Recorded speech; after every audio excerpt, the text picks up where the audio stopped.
Sergeant, ring the quorum bell.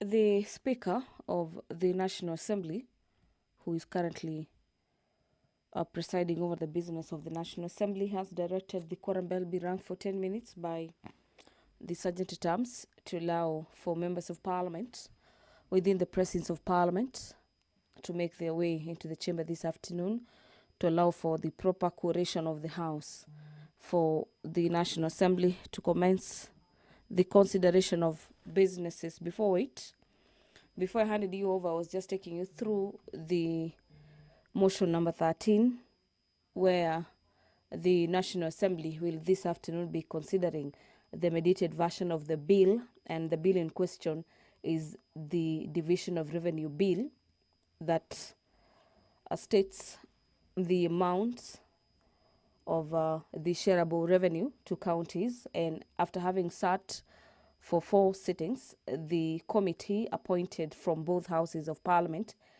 voted unanimously to adopt 415 billion shillings yesterday. And now what remains is for the both chairpersons to present a mediated version of the bill to the respective houses. At the National Assembly, we have the chair on budget, Honorable Samuel Atandi, presenting this bill at the National Assembly for the House to consider the mediated version on Division of Revenue Bill. The consideration of nominees for appointment to the Public Benefit Organization Dispute Tribunal is a special motion to be considered by the National Assembly this afternoon.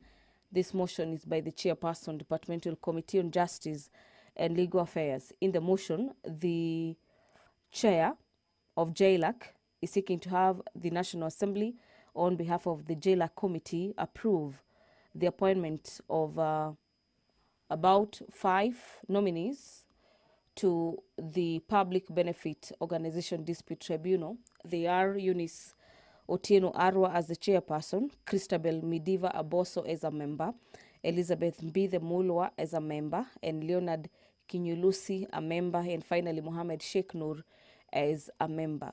Let's now have a look at person to Standing Orders of the House, Standing Orders number 44, subsection 2C, where members of Parliament are empowered by these standing orders of the National Assembly to seek and request for statements.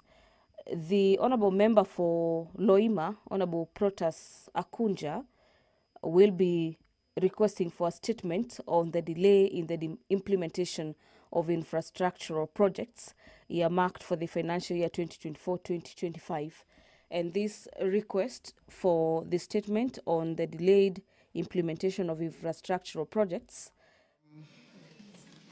To transact business. Clerk.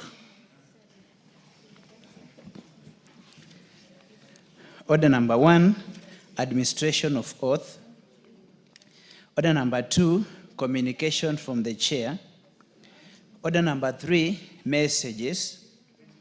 Order number 4, petitions. Order number 5, papers. Majority Leader. Thank you very much, Honourable Speaker. Honourable Speaker, I beg to lay the following papers on the table of the House today, Thursday, June 19th, 2025. Number 1, the legal notice number 107 of 12 June 2025 relating to the graphic health warnings for tobacco products, explanatory memorandum, and other accompanying documents from the Ministry of Health to be referred to the Committee on Delegated Legislation. The report of the Auditor General on Riamo Technical and Vocational College for the years ended 30th June 2022, 30th June 2023, and 30th June 2024, and the certificates therein. Report of the Auditor General on Borabu Technical Training Institute for the year ended 30th June 2022, and the certificate therein. Report of the Auditor General on Riatirimba Technical and Vocational College for the years ended 30th June 2022, and 30th June 2023, and 30th June 2024, and the certificates therein. Report of the Auditor General on Nairobi International Financial Center Authority for the years ended 30th June 2023 and 30th June 2024 and the certificates therein. Report of the Auditor General on the Kiambu National Polytechnic and Kiambu Institute of Science and Technology, KIST, for the years ended 30th June 2023 and 30th June 2024 and the certificates therein. Report of the Auditor General on hybrid generation of office grid power systems credit number CKE 106601L for the years ended 30th June 2019 and 30th June 2020 and the certificates therein. Kenya Power and Lighting Company, PLC. Report of the Auditor General on Lungalunga Technical and Vocational College for the year ended 30th June 2022 and the certificates therein. Report of the Auditor General on audit of Human Resource Information System, Kenya, and the certificates therein. Audited financial statements for the Kenya Civil Aviation Authority for the year ended 30th June 2024. Report of the Auditor General on Chepalungu Technical Training Institute for the year ended 30th June 2022, and the certificates therein. Reports of the Auditor General and financial statements for the year ended 30th June 2024, and the certificates therein in respect of A. Moani Boys Secondary School, Kasieku Boys High, Kadinotunga High Mosocho, Asumbi Girls High School, Moi Nyabohanze Girls High School, Nyabururu Girls National High School, Kisi High School, Kanga High School, St. Joseph's Nyabigena Boys High School, Voi Boys High School, Murray Girls High School, St. Mary's High School, Lushangony, Isiolo Boys School, Njonjo Girls High School, St. Stephen's Luanga Girls Secondary School, Moyale Boys Secondary School, Bishop Sulumeti Chelelemuk Girls High School, AIC Kiome Boys Secondary School, Kenyatta High School, St. Anne's Mudale Girls Secondary School, St. Bakita Bahati Girls Secondary School, Molo Academy Boys Secondary School, Elbagon Secondary School, Naivasha High School, Jomo Kenyatta Girls High School, Ribe Boys High School, Kombeni Girls Secondary School, Marifano Secondary School, Wenje Secondary School, and Hola Secondary School. Honorable Speaker, the reports of the Auditor General and financial statements for the year ended 30th June 2024 and the certificates therein in respect of the following technical and vocational colleges: Tetu, Kieni, Kipipiri, Kandara, Ndaragwa, Lamu East, and Nachu. Honorable Speaker, there is also the report of the Auditor General and financial statements for the year ended 30th June 2024 and the certificate therein in respect of the following technical training institute, and that is Mukuruini and Madenge. And finally, Honorable Speaker, the reports of the Auditor General and financial statements for the year ended 30th June 2023 and 30th June 2024 and the certificates therein in respect of the following technical and vocational colleges, Honorable Speaker, and that is Madera, Mwea, Kigumo, Peru, Garsen, and Kamkunji. I thank you, Honorable Speaker, and I beg to lay.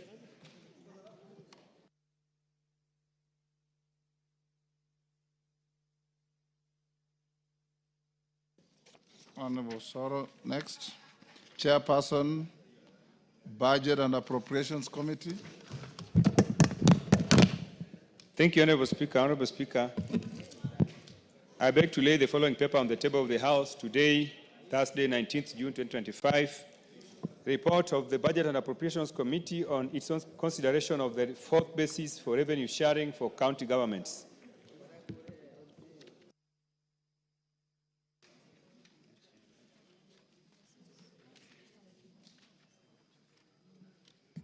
Order number 6, notices of motion.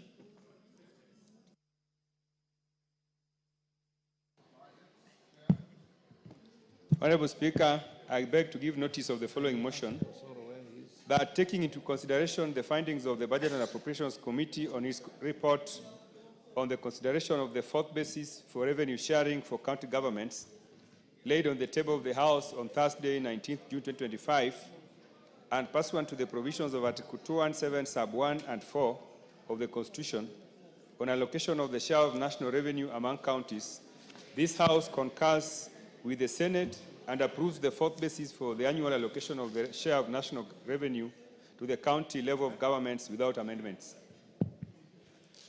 Thank you.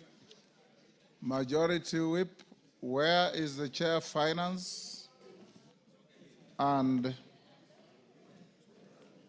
the leader of the majority party? I wanted to dispose of the questions. Honorable Speaker, the Chair of Finance is on his way.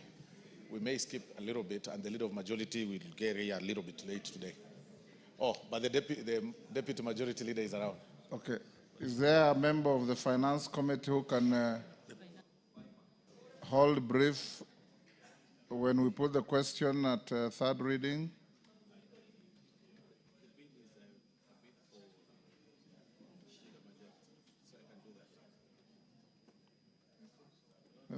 Yes, you can do that. Okay.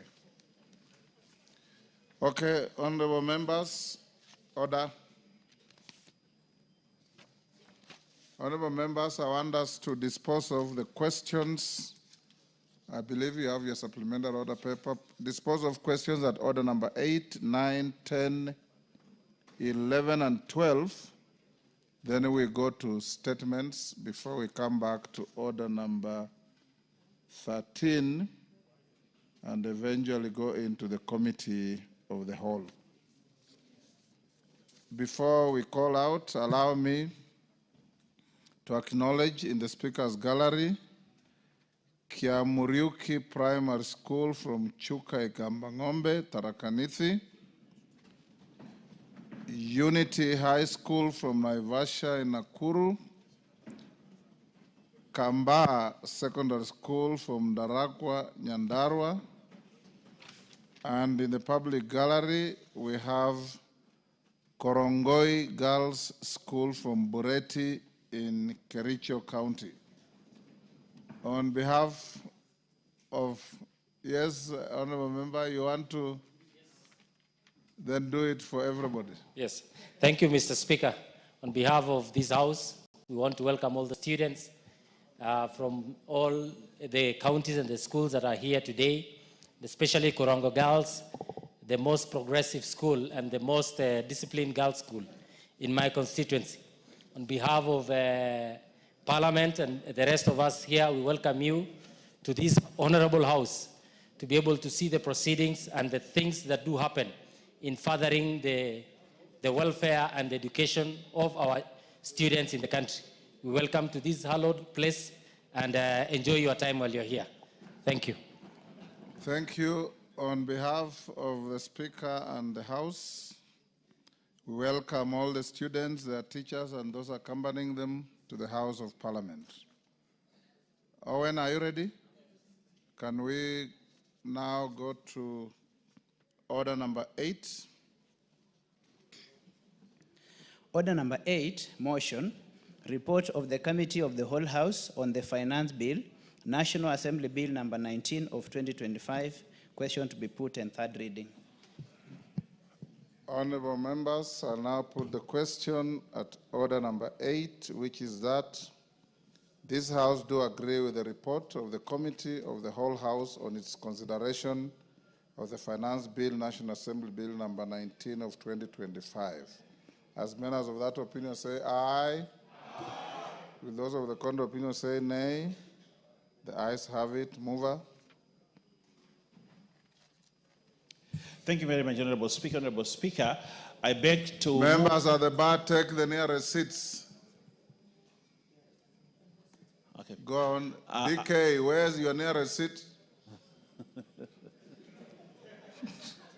Wamboka, where's your nearest seat? Nearest to the Speaker. Go ahead. I beg to move that Finance Bill, National Assembly Bill number 19 of 2025 be now read a third time. Honorable Speaker, I want to thank members who participated in the debate and eventual completion of this very important piece of legislation so that we are within the time frame, Honorable Speaker. And having said that, I would like to request Honorable Kwenya Thuku, who was one of the members that contributed very much in this bill, to actually second. No, he was there. Thank you, Speaker. I wish to take this opportunity to second the bill. Thank you.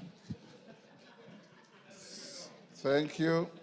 Honorable members, I now propose the question, which is that the Finance Bill, National Assembly Bill number 19 of 2025 be now read a third time. I'll now put the question, and I'm satisfied we have quorum. And the question is that the Finance Bill, National Assembly Bill number 19 of 2025 be now read a third time. As members of that opinion say aye.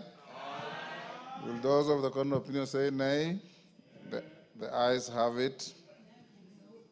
A bill for an act of parliament to amend the laws relating to various taxes and duties and for matters incidental thereto. Next order. Order number 9, motion, report of the Committee of the Whole House on the Kenya National Council for Population and Development Bill, National Assembly Bill number 72 of 2023, question to be put in third reading. Thank you. Order. Order, KJ and your colleague, take your seats. Honorable members, I now put the question at order number 9, which is that this House do agree with the report of the Committee of the Whole House on its consideration of the Kenya National Council for Population and Development Bill, National Assembly Bill number 72 of 2023. As members of that opinion say aye. Aye. Will those of the contrary opinion say nay? The ayes have it. Mover. Thank you, Honorable Speaker. Honorable Speaker, I beg to move that the Kenya National Council for Population and Development Bill, National Assembly Bill number 72 of 2023, be now read a third time. Honorable Speaker, again, I want to thank the members who participated yesterday. Yesterday, we had a full house here of, not full house in terms of numbers, but people who actually combed through the bill. And we had a robust debate, Honorable Speaker, and this is a good piece of legislation. Yes, we had the numbers. And I want to thank the members that stayed to debate and to actually go clause by clause. And I also want to thank the chair, Honorable Speaker, who was there. The two chairs, David Ocheng and Kaluma, the sacrifice. We went up to, I think, 9 o'clock, and we did.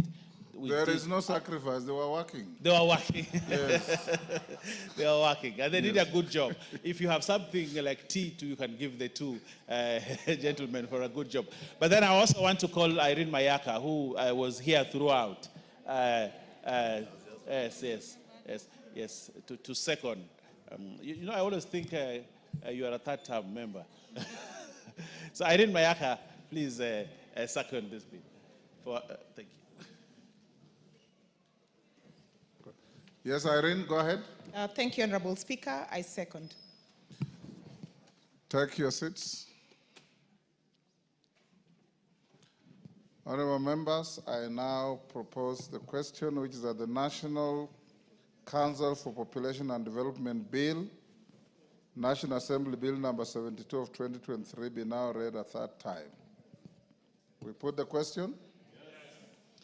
And I confirm that we have quorum in the House. I now put the question, which is that the National Council for Population and Development Bill, National Assembly Bill number 72 of 2023, be now read a third time. As members of that opinion say aye. Aye. Will those of the contrary opinion say nay? The ayes have it. A bill for an act of parliament to provide for the establishment, roles and functions of the Kenya National Council for Population and Development, and for the establishment of the board of the council and for connected purposes. Next. Order number 10, the Appropriation Bill, National Assembly Bill number 23 of 2025, second reading, question to be put. Minority Whip, take your seat.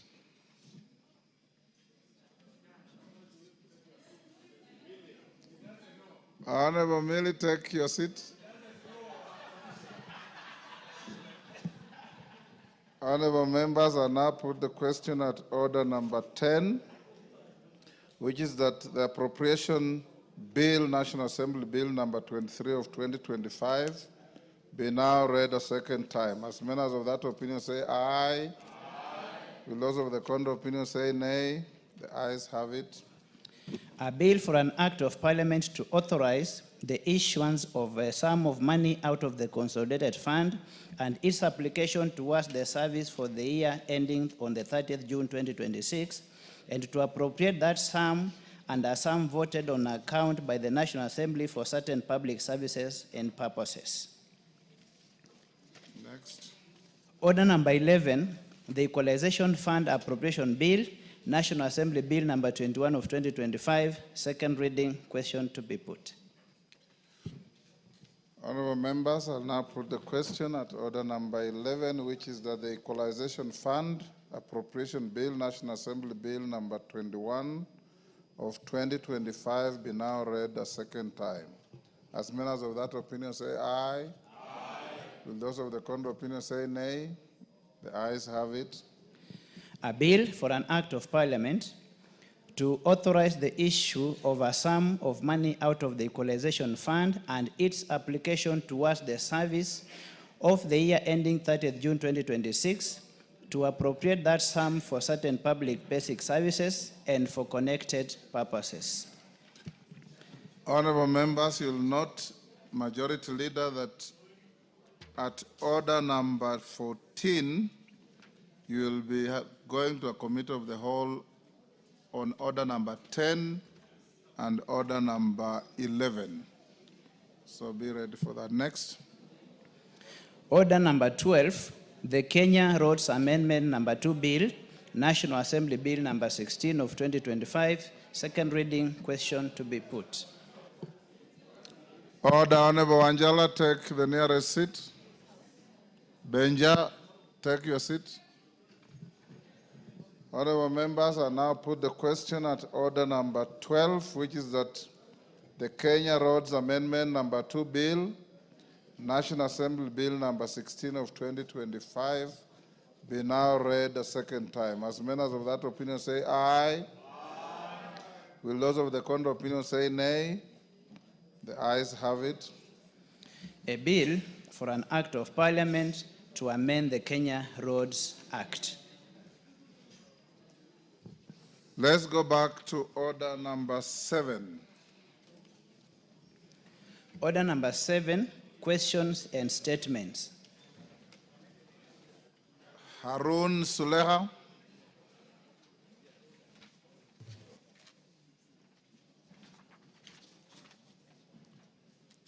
Is Honorable Harun Suleha in the house? Yes. Where is she? I'm here. Go ahead. To do what?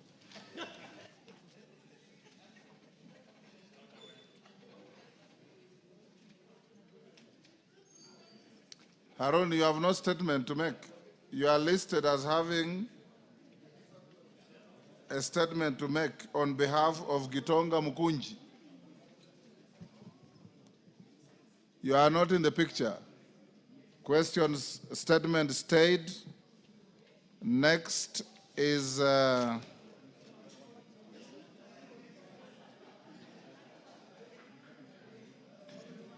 Honorable Protas Akuja,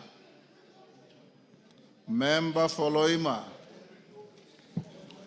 Thank you, Honorable Speaker. Honorable Speaker, I rise to request for a statement regarding the status of social services project earmarked by Budget and Appropriation Committee during the public hearing in the year 2024-25 financial year.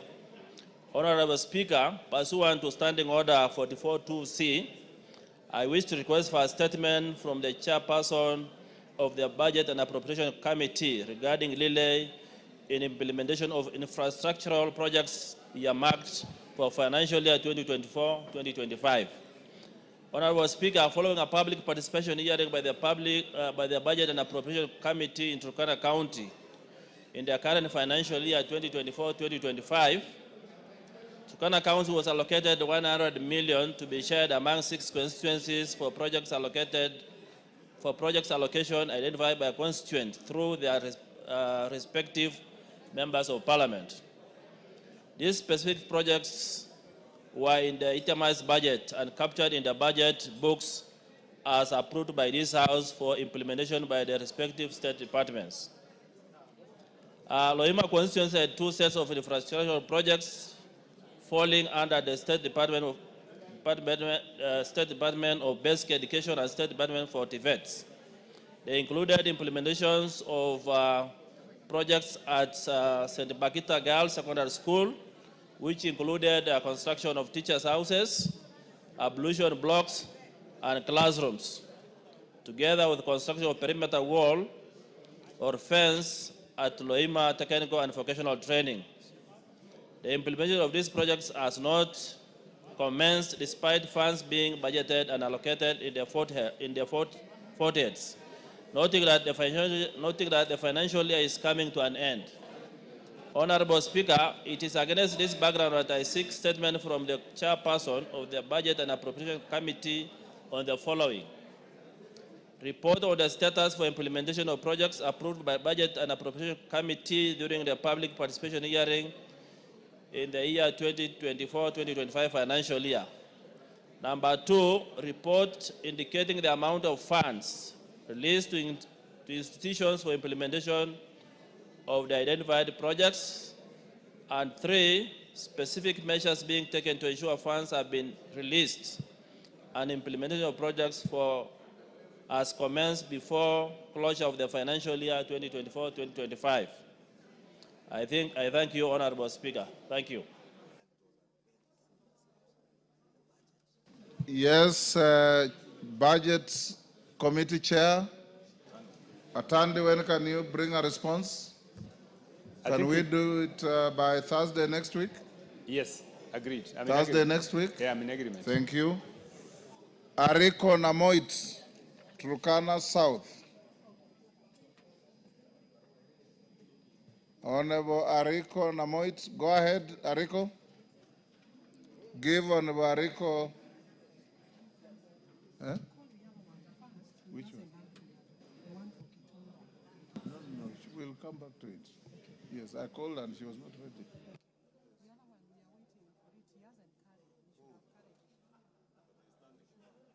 Namoit, give him the mic. You don't have your statement. Yes. Why? They have not supplied it yet to me.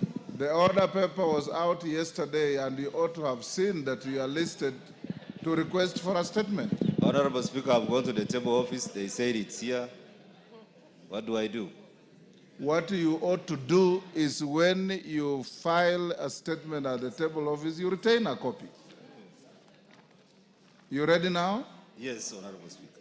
Who has a point of order? Benja, what's your point of order?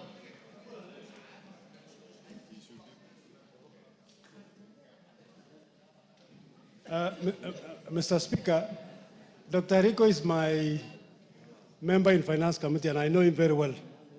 And the gentleman standing there is not Dr. Rico, Mr. Speaker. So I don't know how.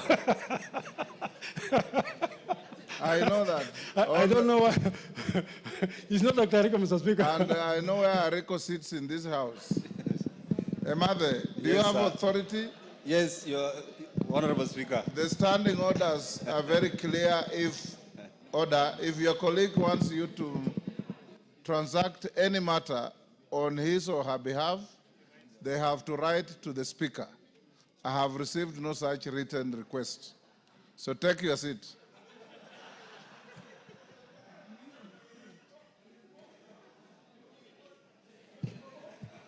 I have now been shown a written request, which was not available to me. Go ahead. Thank you, Honorable Speaker. I thought I would go through that and then just be dismissed. Go ahead. Request for statement regarding delay in disbursement of funds from the Hunger Safety Net Program. Honorable Speaker, pursuant to the provisions of Standing Order 42-2C, I wish to request for a statement from the chairperson of the Departmental Committee on Social Protection regarding delays in the disbursement of funds under the Hunger Safety Net Program. Honorable Speaker, the Hunger Safety Net Program, HSNP, is one of the flagship social protection initiatives under the Kenya National Safety Net Program and is implemented through the National Drought Management Authority, NDMA. The program targets vulnerable populations in the arid and semi-arid areas by providing predictable and regular cash transfers aimed at cushioning vulnerable households from food insecurity and poverty. Regrettably, for close to 8 months now, beneficiaries under the HSNP have not received the funds. This delay has impacted over 100,000 households, exacerbating hunger, malnutrition, and deepening poverty in the affected areas. This non-disbursement negatively affects the socio-economic status of the communities dependent on the programs. Further, the lack of representation of persons from arid and semi-arid areas in the National Drought Management Authority raises concerns on the effective management of the challenges faced in the areas. Honorable Speaker, it is against this background that I request for a statement from the chairperson of the Departmental Committee on Social Protection on the following. 1, a report on the status of disbursement of funds from the Hunger Safety Net Program to support vulnerable populations in the arid and semi-arid areas, including Turkana County. 2, the reasons for the delay in the disbursement of cash transfer to the vulnerable groups, and a report on challenges facing HSNP related to financing, operations, and communication. And 3, a report on the human resource audit undertaken at the National Drought Management Authority, addressing allegations of disparities in ethnic and regional representation of beneficiaries under the HSNP. I thank you, Honorable Speaker. Thank you, Honorable Emade. Alice Nganga, or who is in charge of social protection? Yes, Lochaka Pong. Thank you, Honorable Speaker. I think the request of that statement is misdirected because Hunger Safety Net sits in National Drought Management Authority, which is in Asals, that is being oversighted by the Regional Development Committee. So your committee? Yes. Alice Nganga, is that correct? Yeah, yes, Mr. Speaker. It is not under us. It is not under us administratively. Even other standing orders. So I direct that your request goes to the correct committee chaired by Honorable Lochakapong. When can you bring a response? Ordinarily it would be 2 weeks, but now I think we're going for recess, maybe the first week after recess. Okay. Thank you. Thank you. Response to a request by David Kiplagat, Education. I have been told by the Chair Education that he is not ready today, and the Honorable Questioner David is just chatting away. He's not paying any attention.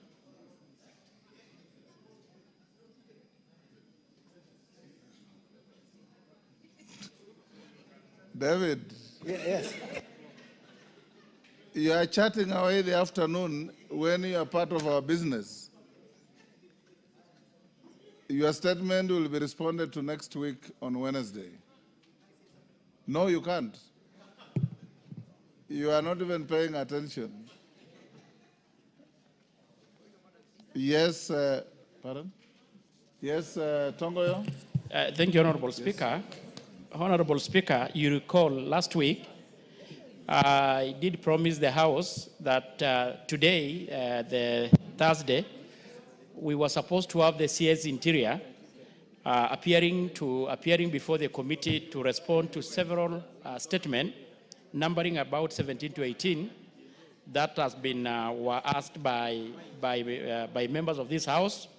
Honorable Speaker, unfortunately, the CS did write a letter to us last evening indicating that there is ongoing cabinet retreat, thus making him unavailable for today's meeting. Honorable Speaker, and considering that we are going for recess, hopefully next week, I need your guidance on what I should do with the statement from the members. It's a big backlog, Honorable Speaker. Thank you, Honorable Tongoyo. Indeed, we did agree that the minister will be appearing before your committee. I'm also aware that there is a cabinet retreat. In fact, I had delegated the majority leader to go and address the cabinet retreat, which he has done and just come back. So ensure, majority leader, that the Minister for Internal Security is here on Wednesday to respond to those homicide cases and the requests for explanation. And on the backlog of statements, we are going on recess, but committees will be going on. So pick any date in the course of the recess, notify your colleagues who have statements to come and appear to prosecute them before you. Yes, Wangari? Thank you, Mr. Speaker, and thank you for indulging me. Mr. Speaker, I had requested a statement on betting, specifically on the game of Aviator, which was before the last recess. You directed that it be responded after recess. Mr. Speaker, I'm worried we are going to another recess, and there is still no communication on that statement. Finance Committee. Is the Chair of Finance here? What you do, Wangari, fish out the copy of the statement and drop at my office. I'll give direction. Honorable members, allow me to acknowledge the following schools in the Speaker's Gallery. Muren Girls from Mwatate in Taita Taveta. Students, when your school is called, you stand up to be acknowledged. Alliance Boys High School from Kikuyu, Kiambu.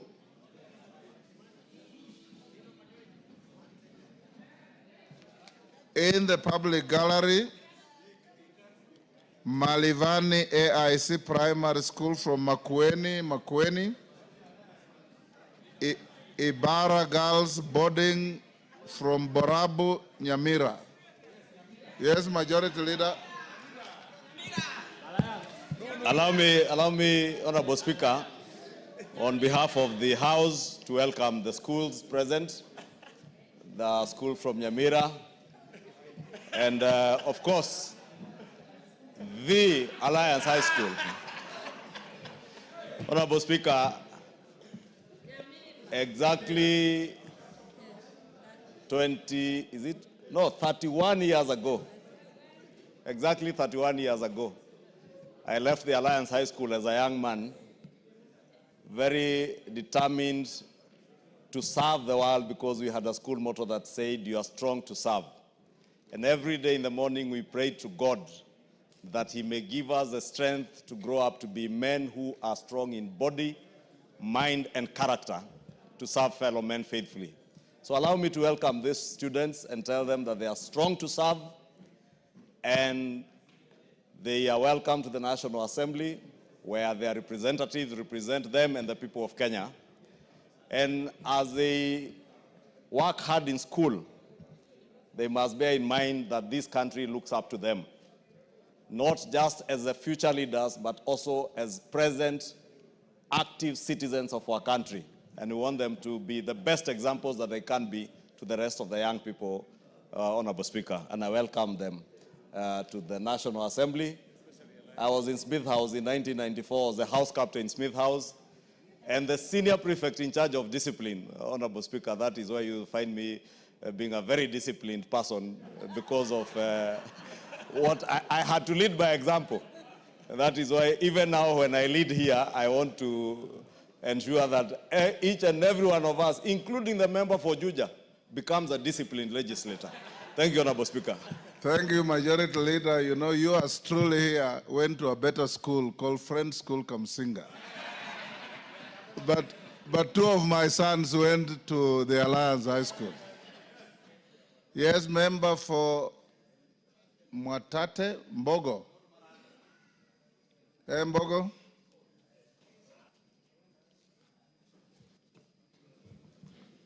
Thank you, Mr. Speaker. Let me take this opportunity to welcome my students from Mari Girls High School in Mwatate constituency, Taita Taveta County. Mr. Speaker, this is a top performing school in Mwatate and one of the best performing schools in the Coast region, and I feel honored to have them here in the National Assembly. To the students, let me encourage you to make sure you gather lots of information on National Assembly's establishment and roles during this visit and throughout your trip in Nairobi. This exposure is fundamental to your studies and also to some of you who are aspiring to be leaders in the near future to know exactly what happens in this legislative arm of government. Karibuni sana and feel welcomed. Thank you, Mr. Speaker. Thank you, Mbogo. Next.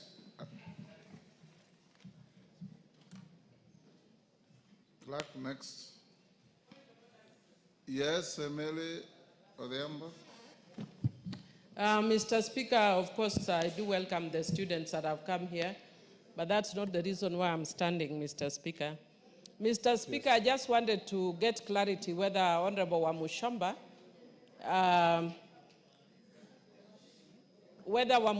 is properly dressed. Order. Because she's adorning party colors.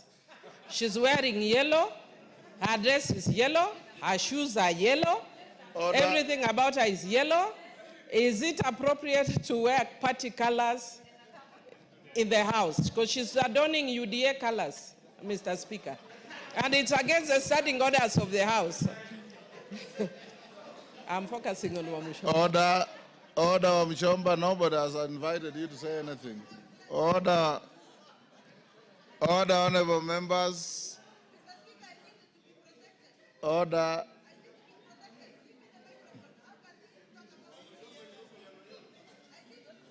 Order, Wamushomba. Honorable Millie, in the order, in my communication about dress code, the Speaker never prohibited any colors. What we will discourage are party symbols in the House. The Speaker is colorblind in terms of the color of the clothing you wear. So Honorable Wamushomba is properly dressed. Yes, KJ. Mr. Speaker, my concern is in the veracity of the information being given by the Honorable Millie Odhiambo. Is she really in order to contend that the Honorable Wamushomba is in yellow and everything that she has on is in yellow? What measures does the Honorable Millie Odhiambo have to confirm that everything that Honorable Wamushomba has is in yellow? We would be very concerned, and I saw my leader of my majority, almost my whip, almost rising because of concern is that the colors are my UDA color party colors, and I do not know how Millie can verify that everything is in yellow. Or has Wamushomba come back to the party and promoting the ideals of my... That is enough comic relief. We can go on with other matters. Yes, Wamushomba, what is it?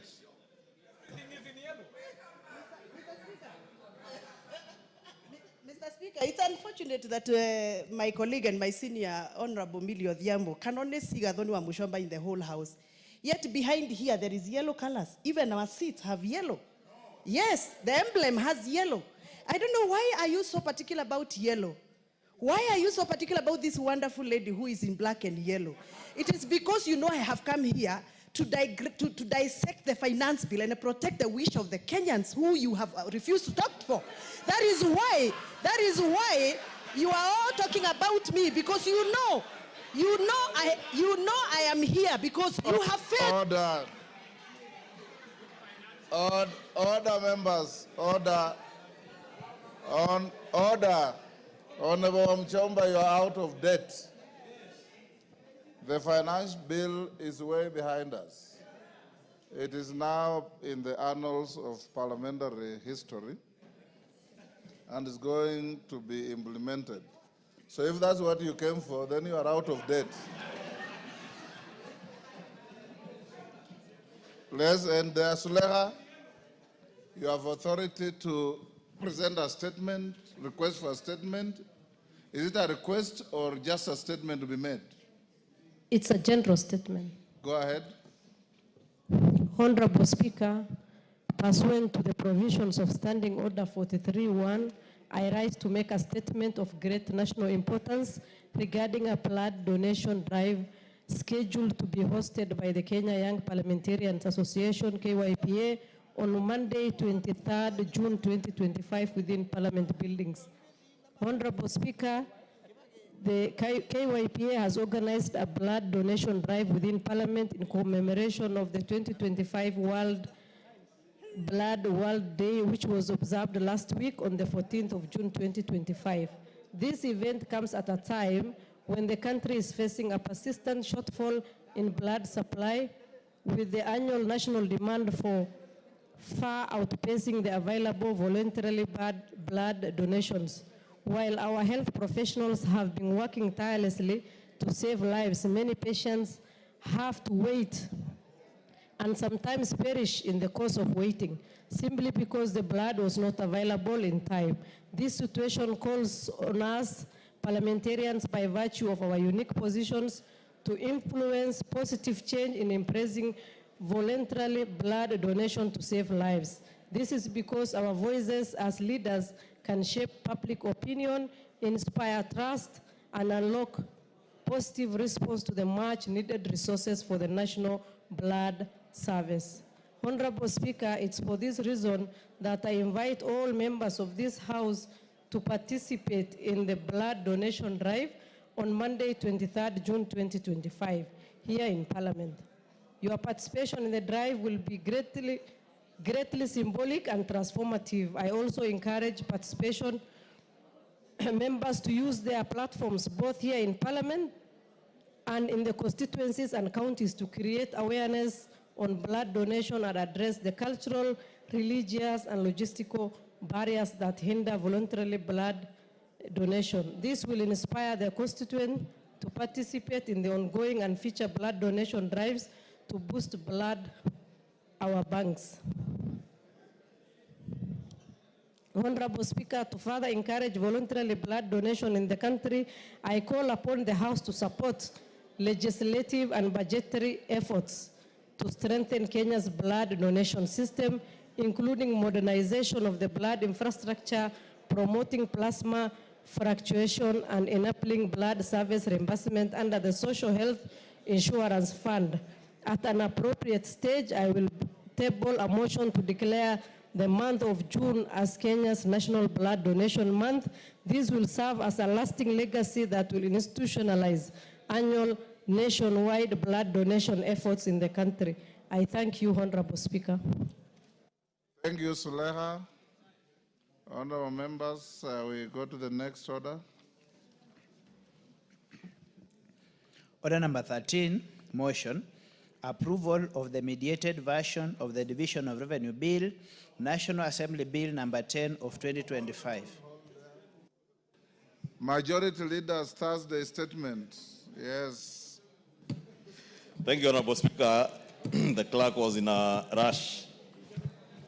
Honorable Speaker, pursuant to the provisions of Standing Order 44.2a, I rise to give the following statement on behalf of the House Business Committee, which met on Tuesday, 17 June 2025, to prioritize business for consideration during the week. Honorable Speaker, if you can protect me from Honorable Farah Maalim and Honorable KJ, they are very close to me. And this is why, Honorable Speaker, because members don't ordinarily listen to this statement, that is why you hear the Honorable Wamushomba not being aware what business was being transacted in the week. So it is important. Honorable Wamushomba, just be courteous to your colleagues. He was not being rude, he just said you missed the point because people didn't listen. Order, Wamushomba. It is out of order and indecent for a lady to tell another member, kwenda huko wewe. You should not behave like that. Order, Honorable Wamushomba. You know, Honorable Speaker, thank you for your protection. I was making this point not just for Honorable Wamushomba's sake, for the sake of all members of Parliament, and the country at large. Honorable Wamushomba might have been here yesterday, but she clearly was not aware that the finance bill was being transacted on yesterday. We finished with debate on second reading the day before. We dealt with committee of the whole house yesterday, finalized, and you just put the question this afternoon. Therefore, Honorable Wamushomba should just be courteous and pay attention to what goes on in the house better than what goes on out there. Honorable Speaker, with regard to business now scheduled for Tuesday next week, the House is expected to continue with consideration of the following bills, should they not be concluded today. The second reading of the County Public Finance Laws Amendment Bill, Senate Bill number 39 of 2023, the Virtual Asset Service Providers Bill of 2025, and the Kenya Institute of Primate Research Bill of 2024. Additionally, Honorable Speaker, debate will be undertaken on the following motions, some of which are listed in today's order paper. 1, consideration of the fourth generation revenue sharing formula for counties, which you made a communication on yesterday. 2 is consideration of Senate amendments to the National Disaster Risk Management Bill, National Assembly Bill number 24 of 2023, and resultant committee of the whole House. 3 is consideration of the performance audit report on the provision of services to persons with disabilities by the National Council for Persons with Disabilities. And 4, consideration of comprehensive economic partnership agreement between the Republic of Kenya and the United Arab Emirates. Honorable Speaker, in accordance with the provisions of Standing Order 44A, 5, and 6, I wish to convey that the Cabinet Secretary for Interior and National Administration, as you had directed, is scheduled to appear before the House on the afternoon of Wednesday, 25th June, 2025 to respond to the following concerns raised by members regarding the circumstances surrounding the death of Mr. Albert Ojwang. In addition, the Cabinet Secretary will respond to the following questions. Question number 058 of 2025 by the member for Ariada, the Honorable Otiende Amolo MP, regarding police brutality against peaceful protesters and unarmed civilians. 2, question number 059 of 2025 by the member for Nairobi County, the Honorable Esther Passaris, MP, regarding the implementation of the body-worn cameras in the police force. And 3, question number 060 of 2025 by the member for Suba North, Honorable Millie Odhiambo Mabona, MP, regarding the deaths of persons while in police custody. Honorable Speaker, as I conclude, I wish to remind members that the House is scheduled to proceed for a short recess next week. As such, members should note that the House may be required to sit longer or have additional sittings on some days to conclude priority business before proceeding on recess at the end of that week. Finally, Honorable Speaker, the House Business Committee shall reconvene again on Tuesday, 24th June 2025 to schedule business for the rest of the week. I now wish to lay this statement on the table of the House. Thank you, Honorable Speaker. Thank you, Majority Leader. Next order. Order number 13, motion, approval of the mediated version of the Division of Revenue Bill, National Assembly Bill number 10 of 2025. Chair, Budget and Appropriations. Thank you, Honorable Speaker. Honorable Speaker, I beg to move that the report of the Mediation Committee on Division of Revenue Bill, National Assembly Bills number 10 of 2025. Honorable Speaker, the committee was constituted by the National Assembly, by the Speaker of the National Assembly and the Speaker of the Senate, pursuant to Standing Orders 149 of the National Assembly and Standing Order 166 of the Senate. Honorable Speaker, the committee was established to facilitate consensus between both the houses on the Division of Revenue Bill 2025. Honorable Speaker, our primary role was to reconcile the differences that had arisen between the National Assembly and the Senate on the proposed allocation of revenue between the national and county governments. Honorable Speaker, I would like to inform members that the National Assembly had proposed to allocate equitable share to counties of 405.1 billion, while the Senate had proposed to allocate 465 billion to counties, as equitable share to counties. Honorable Speaker, in the course of our mediation, we held a total of 4 meetings. And Honorable Speaker, the process of mediation requires extensive consultations. And to date, I would like to thank the various stakeholders who engaged us in the process of arriving at the mediated figure. And I want to thank the President of the Republic of Kenya, Honorable Speaker, because at some stage we had to engage the presidency to help us iron out some of the challenges that we had in the process. Also, I would like to thank the National Treasury, because we also had to talk to National Treasury so that we could be able to arrive at a figure that was agreeable to both the parties. Honorable Speaker, in the process of mediation, we learned so many things. Honorable Speaker, county governments are doing tremendous programs. And there are so many programs that counties are doing that are not, that most of our members are not aware of. And many times, Honorable Speaker, you'd find that most of us may be castigating counties and saying counties are not making very good progress. I would like to confirm to this House, Honorable Speaker, that we realize that counties are doing so much, especially in the area of facilitating government program, national government program, like in the health sector. Many counties have already onboarded so many people into the SHA programs. And they're working very hard to ensure that some of these programs are successful.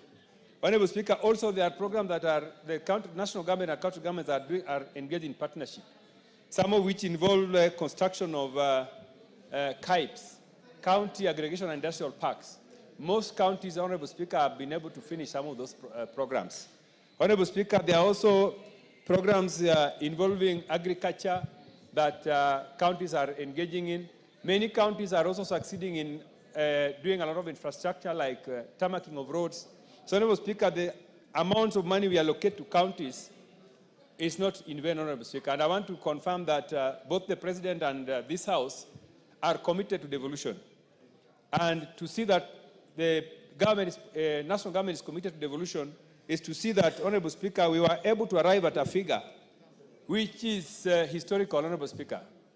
This is a historical figure, Honorable Speaker, because we were able to move through the mediation process from a figure of 405 billion to a figure of 415 billion, Honorable Speaker. That is an increase of about 10 billion that we were able to realize. Honorable Speaker, this shows that this House and the national government are both committed to devolution. I want to confirm to members of the Orange Democratic Movement Party that this figure that has been agreed upon between the National Assembly and the Senate is very, very progressive. And I would like to ask them to accept this figure because this is a step in the right direction to ensuring that ultimately devolution succeeds. Honorable Speaker, I would like to say that when we were in the process of mediation, there are some issues that came up. One of the issues that came up, Honorable Speaker, is that there are what we call non-discretionary expenditures. These are expenditures that are due to counties not because of their own liking, but because of some of the programs they are doing in consultation with the national government. Mr. Speaker, these expenditures, non-discretionary expenditures, they total to about 34 billion shillings. And Honorable Speaker, counties have been grappling with how to realize resources to fund these programs. That is the reason, Honorable Speaker, that we decided in our mediation process that we need to enhance the share of allocation to counties by about 27 billion, Honorable Speaker, because this financial year, you remember that the share of allocation to counties is 387 billion. But we were able to add a total of about 27 billion to help these counties be able to fund what we call non-discretionary expenditures. Honorable Speaker, some of these expenditures include housing levy deductions. Honorable Speaker, when the housing levy was introduced, it was not anticipated that counties would be able to incur additional expenditures courtesy of this law. Honorable Speaker, these deductions annually is about 4.1 billion. Honorable Speaker, another non-discretionary expenditure which we realize counties have to bear involve enhanced contribution to NSSF, courtesy of the law that we passed here, increasing allocations to NSSF, contributions to NSSF. Honorable Speaker, there are matching allocations to CAIPs, matching allocations to CHPs. Honorable Speaker, all these, expenditures require that we be able to increase our allocations to counties. So, Honorable Speaker, I would like to say that the process went on very well. We held 4 successful mediation meetings, and ultimately we came to a conclusion that this amount of money is going to help our countries to advance and to prosper. And therefore, I would like to urge members of this House to support this report to allow us to adopt it and be able to move forward. Honorable Speaker, with those few remarks, I would like to beg to move and I call upon my able Vice Chairman, the Honorable Dr. Pukose, to second. Thank you, Honorable Speaker. Honorable Speaker, I stand to second the mediated version of the Division of Revenue Bill, and I want to join my chair in thanking the honorable members from the National Assembly who are in that mediation team, including my neighbor here, Honorable GK, Honorable Naisula Lesuta. We also had Honorable Mishi, Samsam, the women rep for Mombasa, and others who are not here now. Honorable Speaker, we also want to thank the Senate team led by Senator Roper for the understanding at the negotiation and agreeing on the mediated figure of 410 billion. Honorable Speaker, this is money that is going to the 47 counties. And once this money has gone to the counties, the law states that the money that has already been appropriated to the counties, it cannot be reduced, despite the fact that maybe the collections might not be, by a KRA, might not reach the target. And that means the national government will bear responsibility. So, putting that into consideration, we want to urge the counties that once you've gotten this money, let's use the money judiciously. Let's the money go into the projects for which they are meant to. Because, Honorable Speaker, whenever you visit counties, some counties like I think Elgeyo Marakwet, Taita Taveta, they've not been able to realize serious development because they are saying with this current formula, they are not able to do any development. But after this mediation, with the new formula now from the CRA and approved by the Senate and which has been forwarded to this House, what it means is that all the 12 counties which were not able to realize meaningful development will now be able to at least do some development. And that, I think, is a move forward, because whenever you visit counties, what you are only able to see in most cases is what CDF has done. You will be able to see schools that have been built by CDF. You will be able to see administrative units, assistant chiefs, chiefs, SEC, DCC's offices, which have been put, police stations, DCI offices, and all that. But you are not able to see something tangible from the county governments. But we also want to urge the Senate to also provide proper oversight to the counties, because more often, I think there is some bit of laxity in terms of the oversight. But yesterday, when I saw the proceedings in the Senate by Senator Sifuna on oversight to my county of Trans-Nzoia, I think it made me happy, because the Senator Kachwang, not the TJ, the other Kachwang, who is the chair of the PAC in the Senate, I think he put my governor into his toes. And I hope that my governor, Natembea, will be able to appropriately respond to those questions. And if he can't, then the Wananchi will be there to deal with him, including myself. So this money that is going to counties must be used for the county functions. Honorable Speaker, when you look at even the budget of the national government, there is 13 billion for primary health care, which is money that is appropriated from the national government. But surprisingly, you go to the counties, many of the other health facilities, level 2, level 3, level 4, are not providing the necessary services. We've also recapitalized KEMSA to a tune of 1.5 billion, which means KEMSA should be able to now supply enough medicines to all our health facilities. And therefore, it calls upon the counties to make sure that the health facilities are properly equipped with health products and technologies, and they are able to make sure that Mwananchi visits facility and gets the services. Honorable Speaker, when you look at the number of the follow functions, the major is health, agriculture, and water. But which county government should be able to make sure that this money that is being sent to the counties at least are able to provide the minimum services that Wananchi are able to reap from the devolution. Because when our elders met in Bomas and came up with this issue of devolution, they meant services going closer to Wananchi. But what has happened? We've devolved corruption. Because you go to the counties and you look at the level of opulence exhibited by the county government, governors, even some governors going with seats to meetings. I think that's not what we wanted. And funerals, that is not what we wanted. Governors hiring goons to move around with goons in their meetings, that is not what we wanted. So, Honorable Speaker, I think I want to applaud the National Assembly Committee that mediated this together with the Senate, and hope that the House will be able to support so that we can have resources being appropriated to the counties, and we have each county at least having meaningful development. With those few remarks, Honorable Speaker, I second.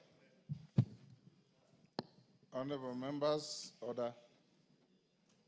Honorable members, I now propose the question, which is that pursuant to the provisions of Article 113(2) of the Constitution and Standing Order 153, this House adopts the report of the Mediation Committee on the Division of Revenue Bill, National Assembly Bill number 10 of 2025, laid on the table of the House on Wednesday, 18th June 2025, and approves the mediated version of the Division of Revenue Bill, National Assembly Bill number 10 of 2025.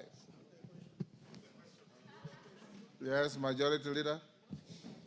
Honorable Speaker, I rise to support this mediated version of the Division of Revenue Bill. Honorable Speaker, 415 billion is not the only money going to counties, because that's just the shareable revenue that counties are getting. There is additional county allocations, a further 55 billion shillings. So when we speak about the money going to our counties this coming financial year, should be that 415 plus the 55, which is a whopping 470 billion shillings. 5 billion shillings above the 465 that our good senators had sought in the Council of Governors. And over and above that, we have close to another 10 billion shillings, about 9.6 billion, through the Equalization Fund that is going again to counties. Honorable Speaker, last evening I listened to the contribution by Honorable Mwalimu Moroto. And, you know, he usually gets very agitated in the evening, I think on account of age. The order, Majority Leader. There is no scientific evidence that old people get agitated in the evening. You know, Mwalimu Moroto, Mr. Speaker, yes, there is no scientific explanation, but over the years that I have known him, he usually will come in the evening very agitated.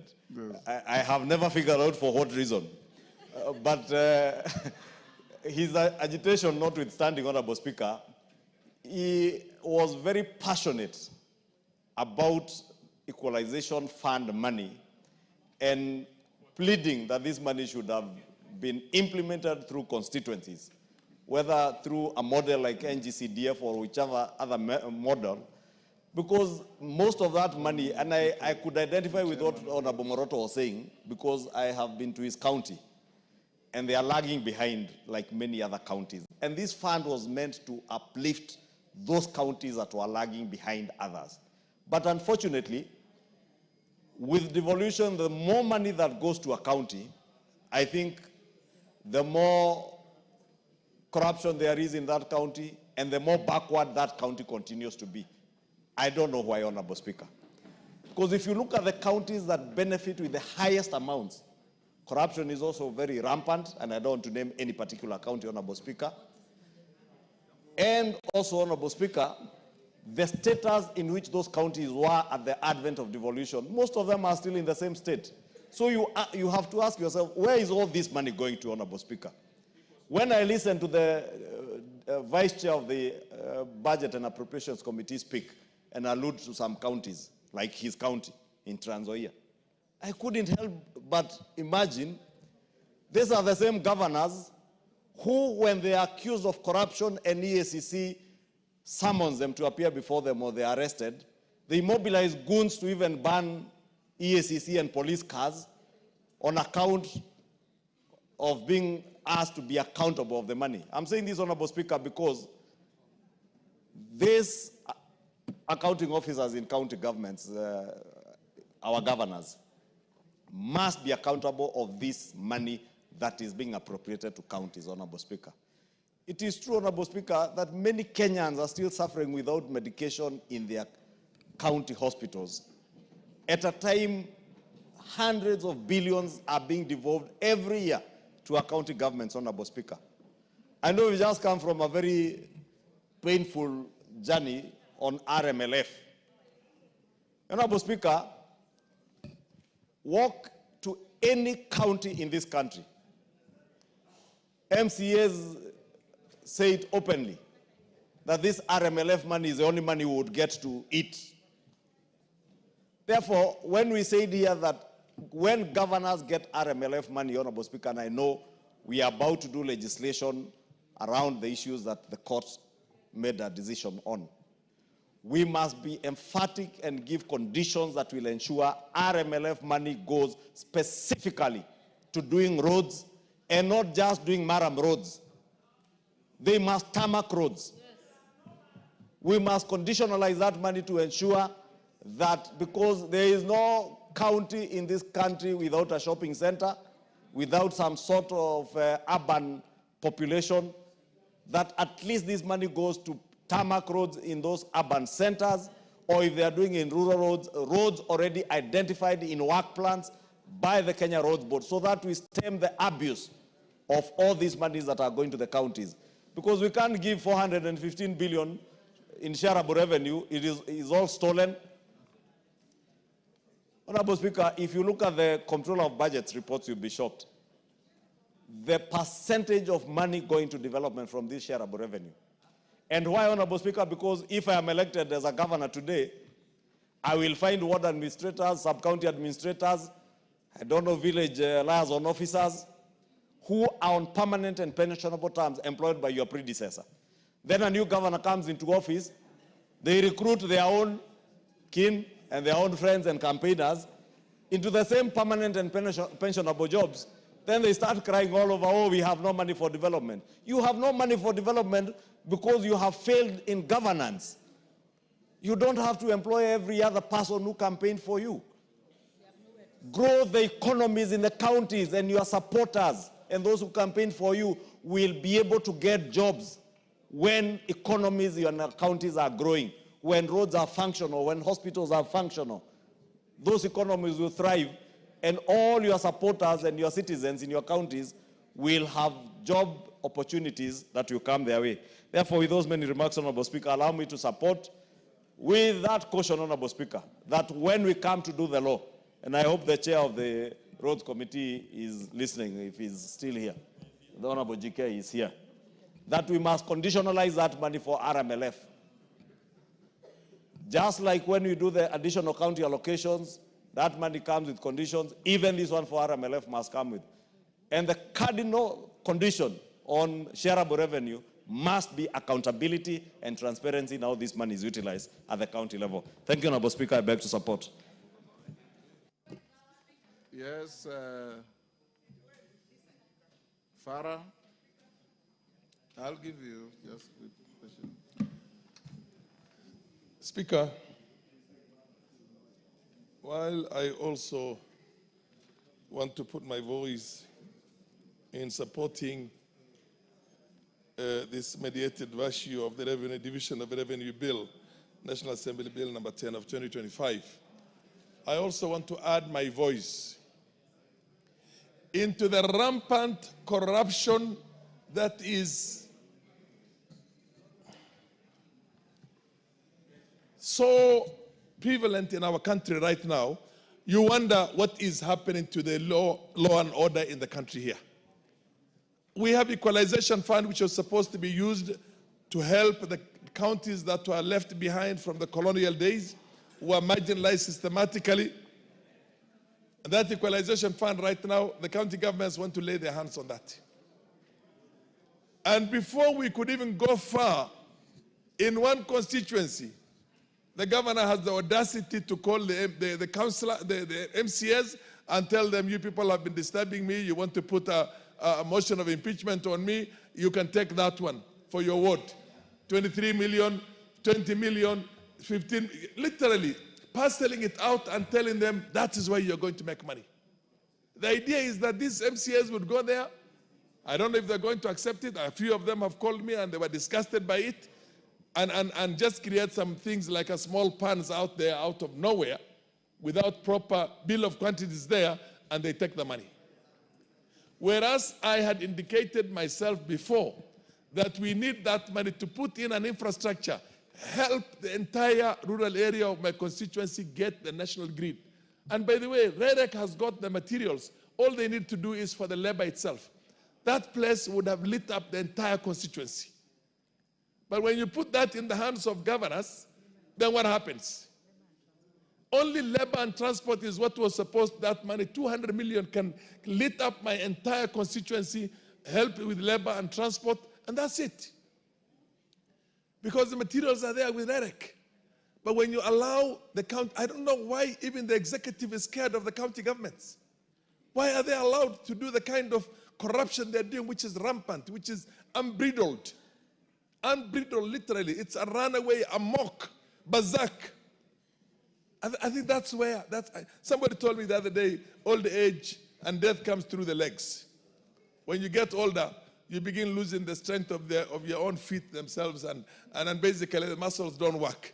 Why is this country's atrophy starting from the county governments and from governors that are crooked, that have treated the entire resources as personal property? And we have an executive here.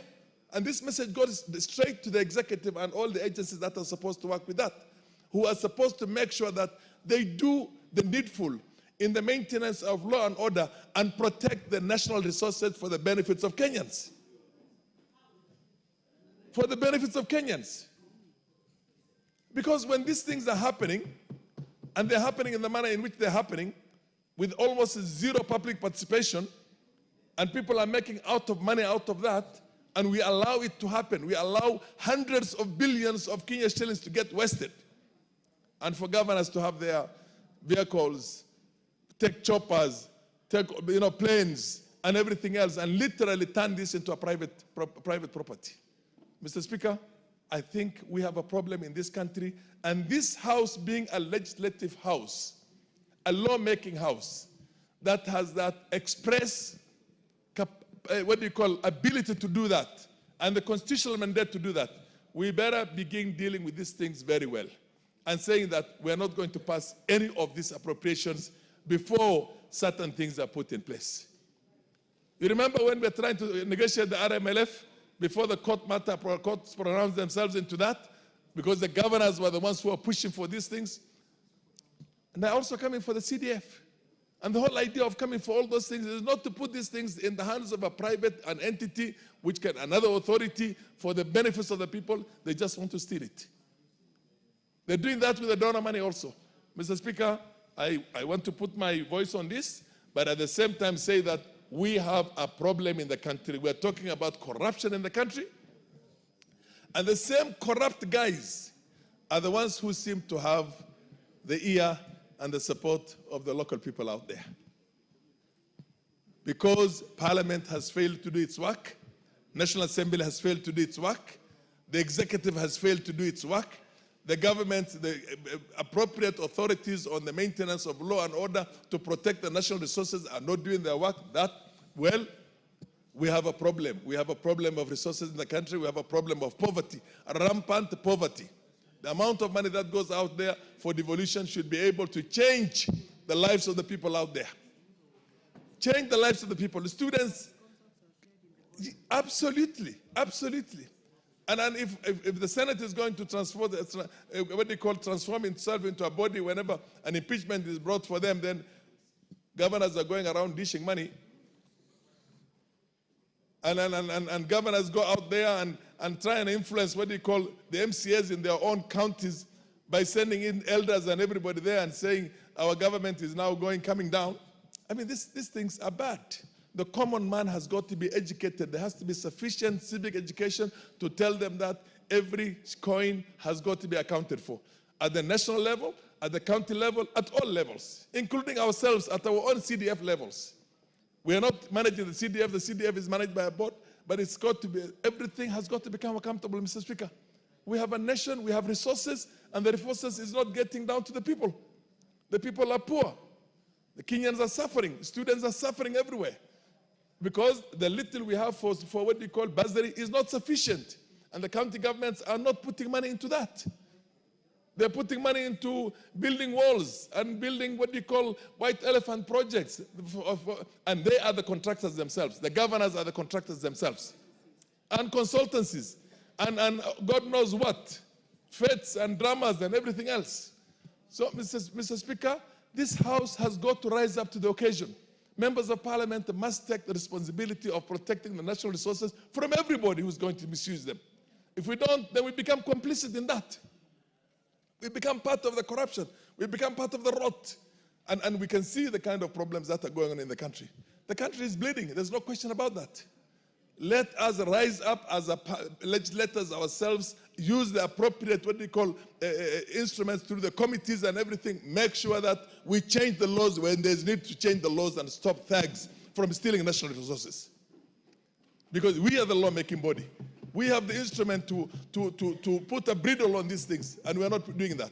Mr. Speaker, with those many remarks, and with the bleeding, nation is right now because of the misuse of our resources and the rampant corruption, runaway corruption. And I rest my case, but I'm pleading with my colleagues here. Let us rise up to the occasion to protect Kenyans and protect the minimum resources that we have so that they're put to a good use. There's no medicine in the hospitals. There's nothing. Thank you, Mr. Speaker. Honorable members, before I give the next member, allow me to acknowledge Kitengela East Adventist School, Kajiado East, Kajiado, Nunguni Junior School from Kaiti in Makueni, Moi Girls High School, Ainapkoi, Uasin Gishu, Don Bosco Manyata from Embu, and Molo Academy from Molo, Nakuru County. On my behalf and on behalf of the House, we welcome the students, their teachers, and those accompanying them to the House of Parliament. Now, Benja, you wanted to welcome school. I'll give you half a minute because you are interrupting ongoing debate. Thank you, Mr. Speaker.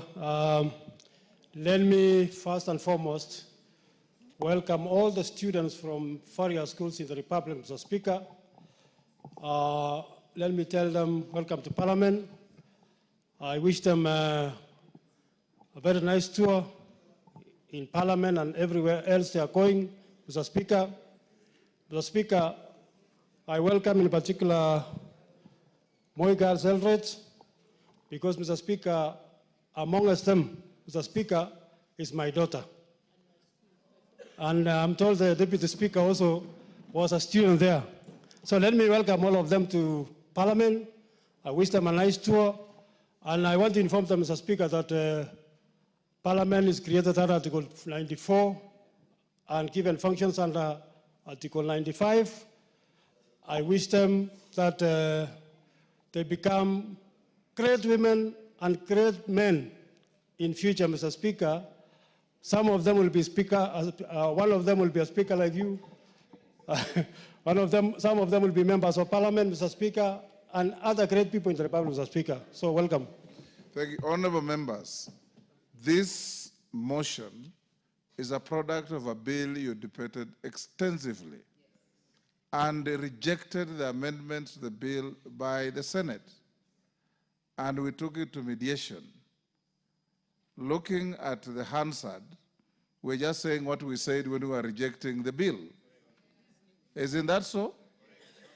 So let's have a consensus that I give 3-3, and then we put the question. Because you're just saying what you already said. It's on record. Yes, Wangare? I give 3-3. Thank you, Mr. Speaker. And I think if we just keep it short, we can be able to manage very fast. And first of all, is to thank the mediation committee for the work well done. But more importantly, Mr. Speaker, is to note, just as has been said, that CDF only gets about 50 billion versus 415 billion, which is not visible. But more importantly, Mr. Speaker, what the county government should do are 3 simple things. Ensure that the dispensaries and the health centers have a doctor or a clinical officer and have medicine, Mr. Speaker. Because even as we legislate for SHA to work, it will not work if the primary health care facilities are not working. The other issue, Mr. Speaker, even in schools, they only deal with village polytechnics and ECDs. The others is done by NGCDF. So, Mr. Speaker, some of these small things that should be seen are not being seen. But more importantly, Mr. Speaker, something I have observed with the county government, there is a lot of donor money going to the counties and through the counties. World Bank money. If you look at the housing programs, Mr. Speaker, the county governments are taking the lead as the ones doing it. Yes, the money is appropriated in this house. If you look at the markets, like the markets in my constituency, I have 4 markets. All of them are being done by the national government, but the county government will own them as their own. So they are using these projects to shine or try to show they are working, yet the appropriated money from this division of revenue is not being seen, Mr. Speaker. The other problem we have in this whole arrangement of county governments, Mr. Speaker, is the issue of the Senate. 2 things. There is an obsession of the senators wanting to just become governors. So they have actually punctured their oversight in terms of focus, Mr. Speaker. Secondly, this obsession of calling ministers and CSAs to the Senate, Mr. Speaker, we must be able to deal with it once and for all, because they have then lost the ability and the mandate to call to oversight governors. Because if you look at the CS, the former member here, Mbadi, has gone to the Senate 5 times. To do what, Mr. Speaker?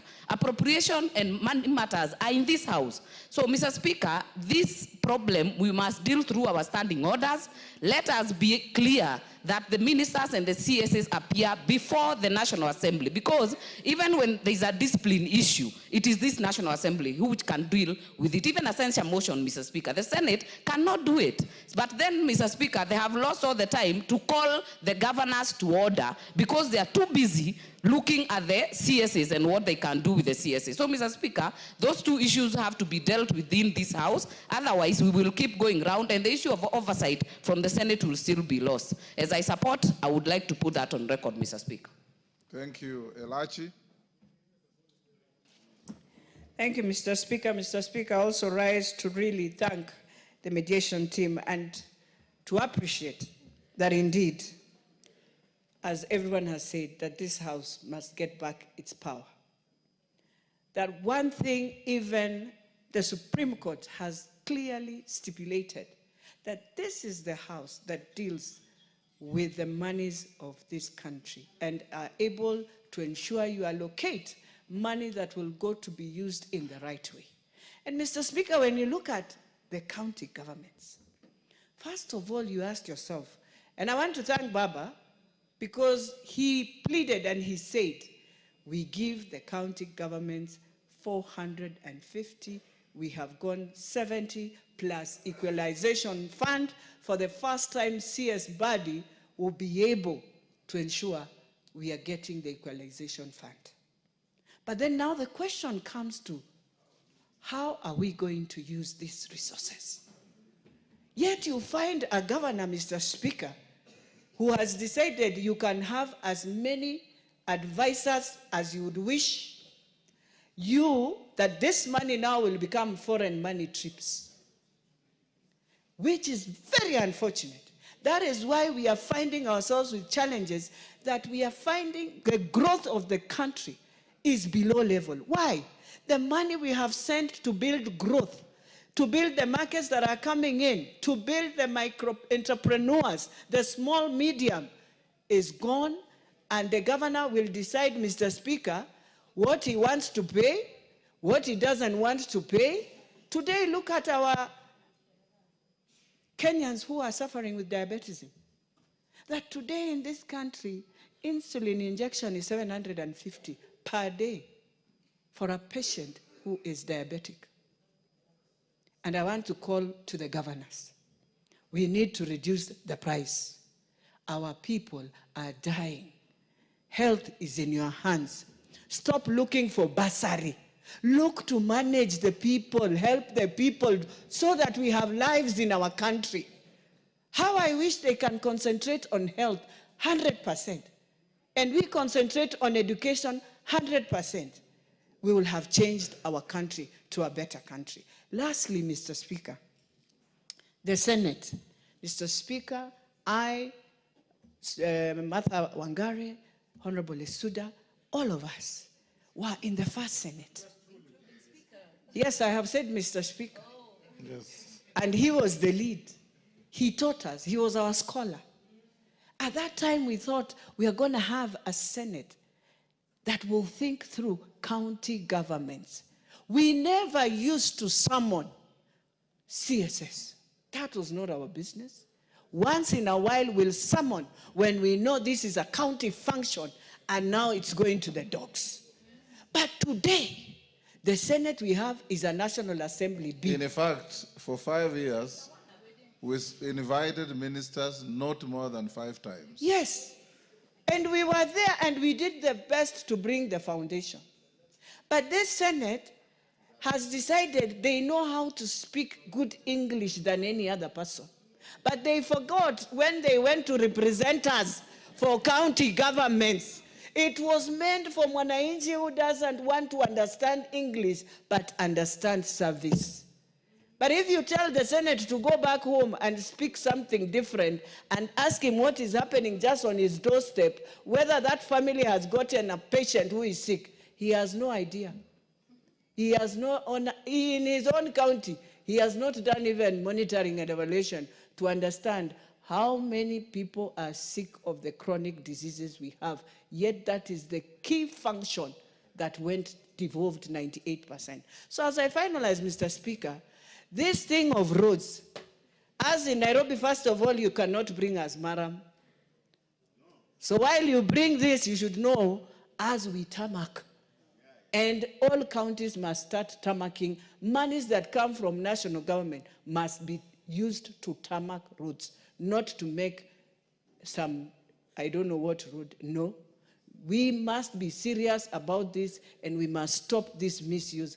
And I am pleading with counties, awaken yourselves. 15 years, you are supposed now to be showing us which counties are stronger than others and which are able to now sustain themselves without the national government. I beg to support, and thank you, Mr. Speaker. GK. Thank you, Honorable Speaker, for giving me this opportunity to support the mediated bill. Honorable Speaker, I was one of the mediators, and we indeed supported the 415 billion because we firmly believe in decentralization, in the principle of decentralization of resources. Honorable Speaker, the county governments that we have today, it is my opinion that we need to look into this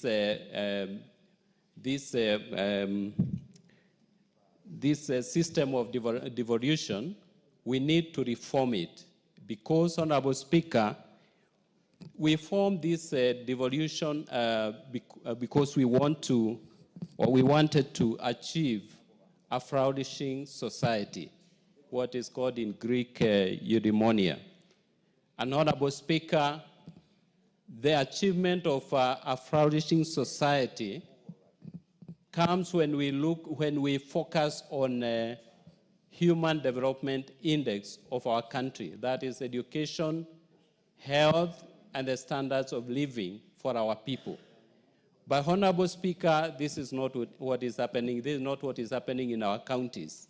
We are seeing a lot of wastage of resources. We are seeing a lot of misuse of opportunities where our people should be benefiting. We are not seeing that happening, Honorable Speaker. And for that reason, Honorable Speaker, I want to support my colleagues in calling upon our governors to ensure that the resources we appropriate here are used for the right reason. Honorable Speaker, I support, but I want to caution our friends, our governors, to do what is right and ensure that our people are well taken care of in terms of addressing the needs of our society. Honorable Speaker, I support. Tienda Molo. Thank you, Mr. Speaker. Mr. Speaker, I support this mediated version of the bill, and I congratulate the team. Mr. Speaker, those of us who are lawyers know that even in law, we are moving from confrontation, from litigation to mediation. So mediation is a good thing. Here, we have this mediated version because we are obligated by the Constitution. But we should encourage ourselves as a House, the Senate, the Council of Governors, that instead of litigating all the time, we should endeavor to mediate what we perceive to be our differences. As a National Assembly, we have been greatly restrained in litigation. In fact, of about 36 cases that I've counted, I think virtually all of them... We are defendants. Yes, we are defendants. Yes. They have been initiated either by the Senate or the Council of Governors. So I urge the Senate and the Council of Governors to take that cue, that instead of running to the court, we should try and mediate our issues. In fact, it looks very untidy to a Kenyan that the Constitution says there is the Parliament of Kenya. And then you have the Parliament of Kenya suing the Parliament of Kenya. It's actually an oxymoron. And it is something really to be discouraged. And in it, we must understand that even though the Constitution creates institutions that are independent, they are also interdependent. And that independent must not be taken to its illogical conclusion. We need not be antagonistic all the time. We can actually sit and discuss and agree. Because in fact, if we were to take the hard stance all the time, this House would actually match the victor. But I think this House has purposefully taken a step back for the betterment of the nation. Mr. Speaker, it is a good thing that we were able and we are navigating even the issue of the road maintenance levy. And as we directed yesterday, Mr. Speaker, we'll be having a kamukunji on it on Tuesday. And as directed by the court, we'll be considering the Kenya Roads Act, Section 6 and 47. I believe that when we look at it, there are two things we are required to look at, and we ought to look at. One is the question of percentages, because the court cannot determine for us how much to allocate. But the court can only encourage that do not exclude. And we will be talking percentages. But I think that we should go beyond percentages and we should talk of purpose. If we appropriate a certain percentage of the roads maintenance levy fund to the counties, it is for what purpose? It cannot be for purposes of constructing the footpath next to my home. I think it is now time to consider, because I think we are all suffering. While we can usually engage with KERA to try and do some maram roads here and there, all tarmac roads, the few that may have been done, are all being now wiped out.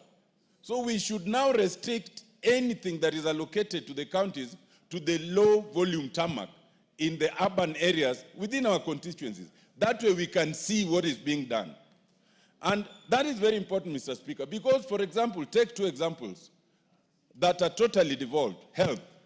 Many of the counties would rush to construct health facilities because that's easy politically, but then not put any drugs because that's expensive and it is not visible.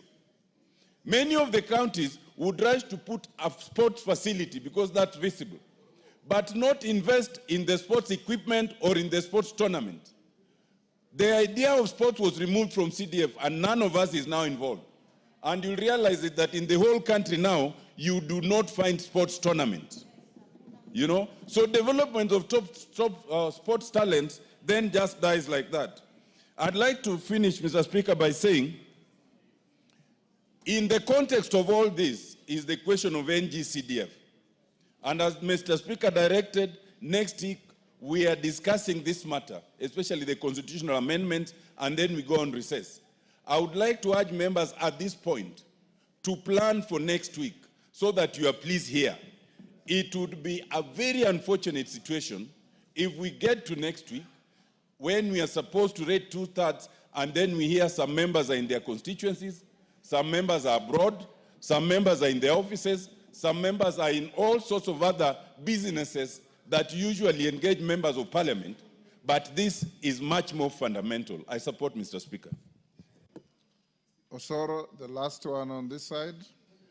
Thank you very much, Honorable Speaker. Honorable Speaker, I also rise to support the mediated version of the Division of Revenue Bill, Honorable Speaker.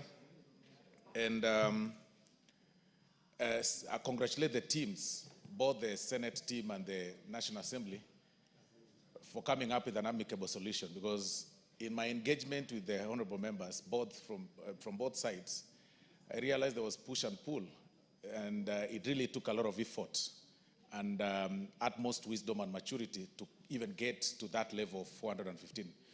Because initially they had even stuck at 425 without deviating, Honorable Speaker.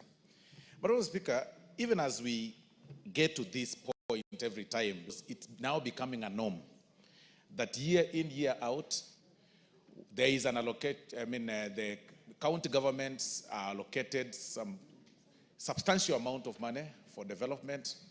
And of course, at the end of it all, we of course get to this level of engagement and everything between these two houses.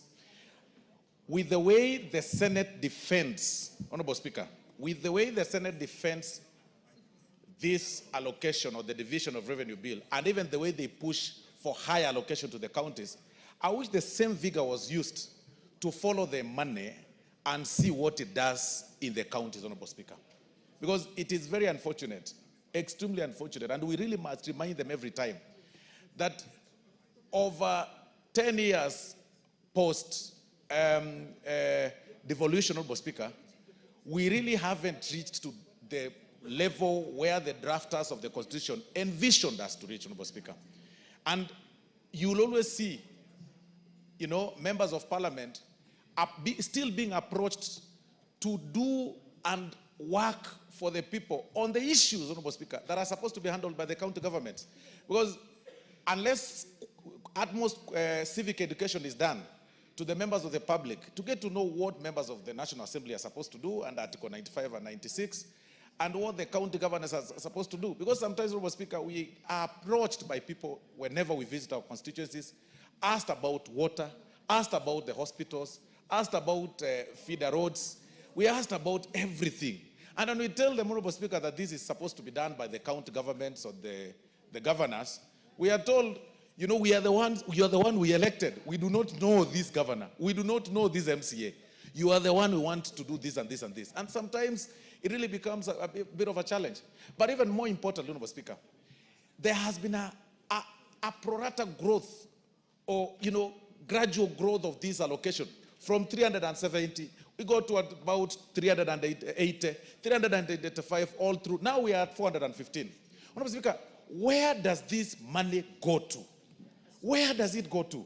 We know it gets to the counties, but what does it do? Honorable Speaker, move around the counties across the country. You know their roles. You know what they're supposed to do. It's about the ECD classrooms. You will see challenges. It's about, when you talk about the feeder roads, you will see challenges. In fact, Honorable Speaker, yesterday I was engaging one senator who was in the mediation team, Honorable Speaker.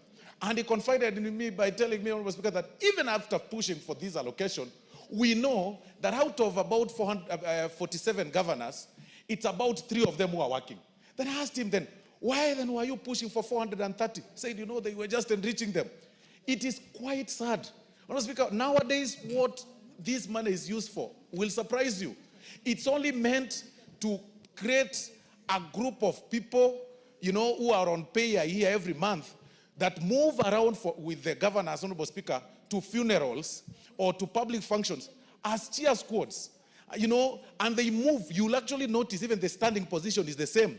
They move from this area. When the governor moves to this side, they go with them. When they move to a church, they go with them. When they move to the funeral, they go with them. And their work is just one. Their job description is one. Cheer us whenever we stand to speak so that everybody will think we are popular. This is a sad reality that counties are not doing what is supposed to be done. Most of these things, Honorable Speaker, that the draft of the Constitution envisioned that the money that will get closer to people will have decentralized all the funds, and the responsibilities will be limited to that area so that the concentrated area of development will be within that jurisdiction. Honorable Speaker, this thing is not happening. Roads are pathetic. When you saw them the other day, Honorable Speaker, engaging us over the RMLF, and we had a meeting which yours truly, you sent us, Honorable Speaker, to engage them the other time. We took 4 hours, Honorable Speaker, to debate about 10 billion shillings. We took 4 hours and we couldn't agree. In fact, they go to a point of saying, you know, you guys, if you do not want to, we'll even close. They threatened us of closing down the counties and down the tools. And we told them, we will not feel your effect. Even when you're operating, we don't feel you. So if closing down still, it's inconsequential. And that is why we are promoting the culture of goonism by sending a lot of money just to create goons from this corner to this corner. And I've always said, and I'll still repeat, Honorable Speaker, that you will see when you move around the country, you will see what NGAF does, you will see what NGCDF does. All over, in the public eye, you will see tanks by the gracious ladies from this house, all over being distributed. You will see them doing a lot of bursaries with a meager amount of money, Honorable Speaker, about 40-something million. But, Honorable Speaker, in the billions that the county governments get, you will need a microscope to identify one thing, just one thing, that this county has done this county has done this county has done this. All you see, Honorable Speaker, is a group of people moving around with a convoy of 30, 40 vehicles to one function. And I've always said this, one carrying a podium, another one carrying a chair, another one carrying a carpet, another one carrying a toilet, another one carrying I don't know what.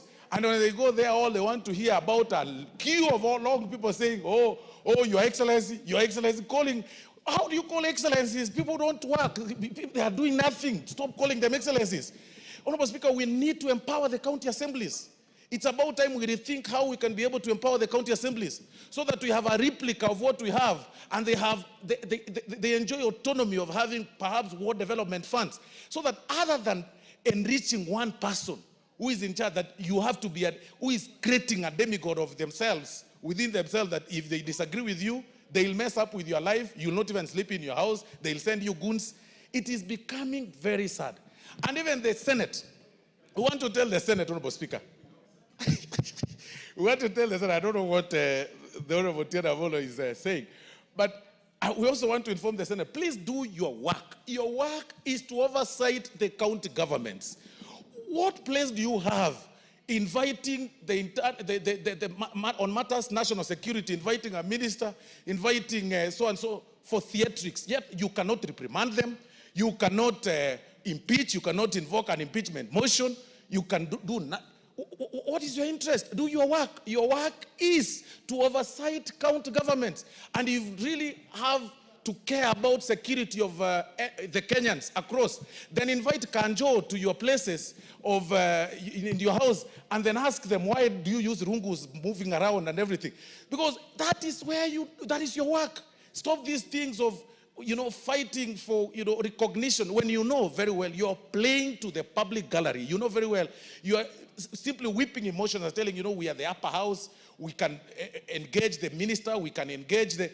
You know very well you have no reprimanding power. You have no power to even call for a motion of impeachment against anybody within the national government. So we urge the Senate to put their feet down and be strong and be firm against the county governments or against those governors who are stealing. And it's actually, Honorable Speaker, about time we ask them, amidst the questions they ask through the PSC, through the PISC of the Senate, what further step do they take to make sure that that fund is guarded? Because all we see is theatrics.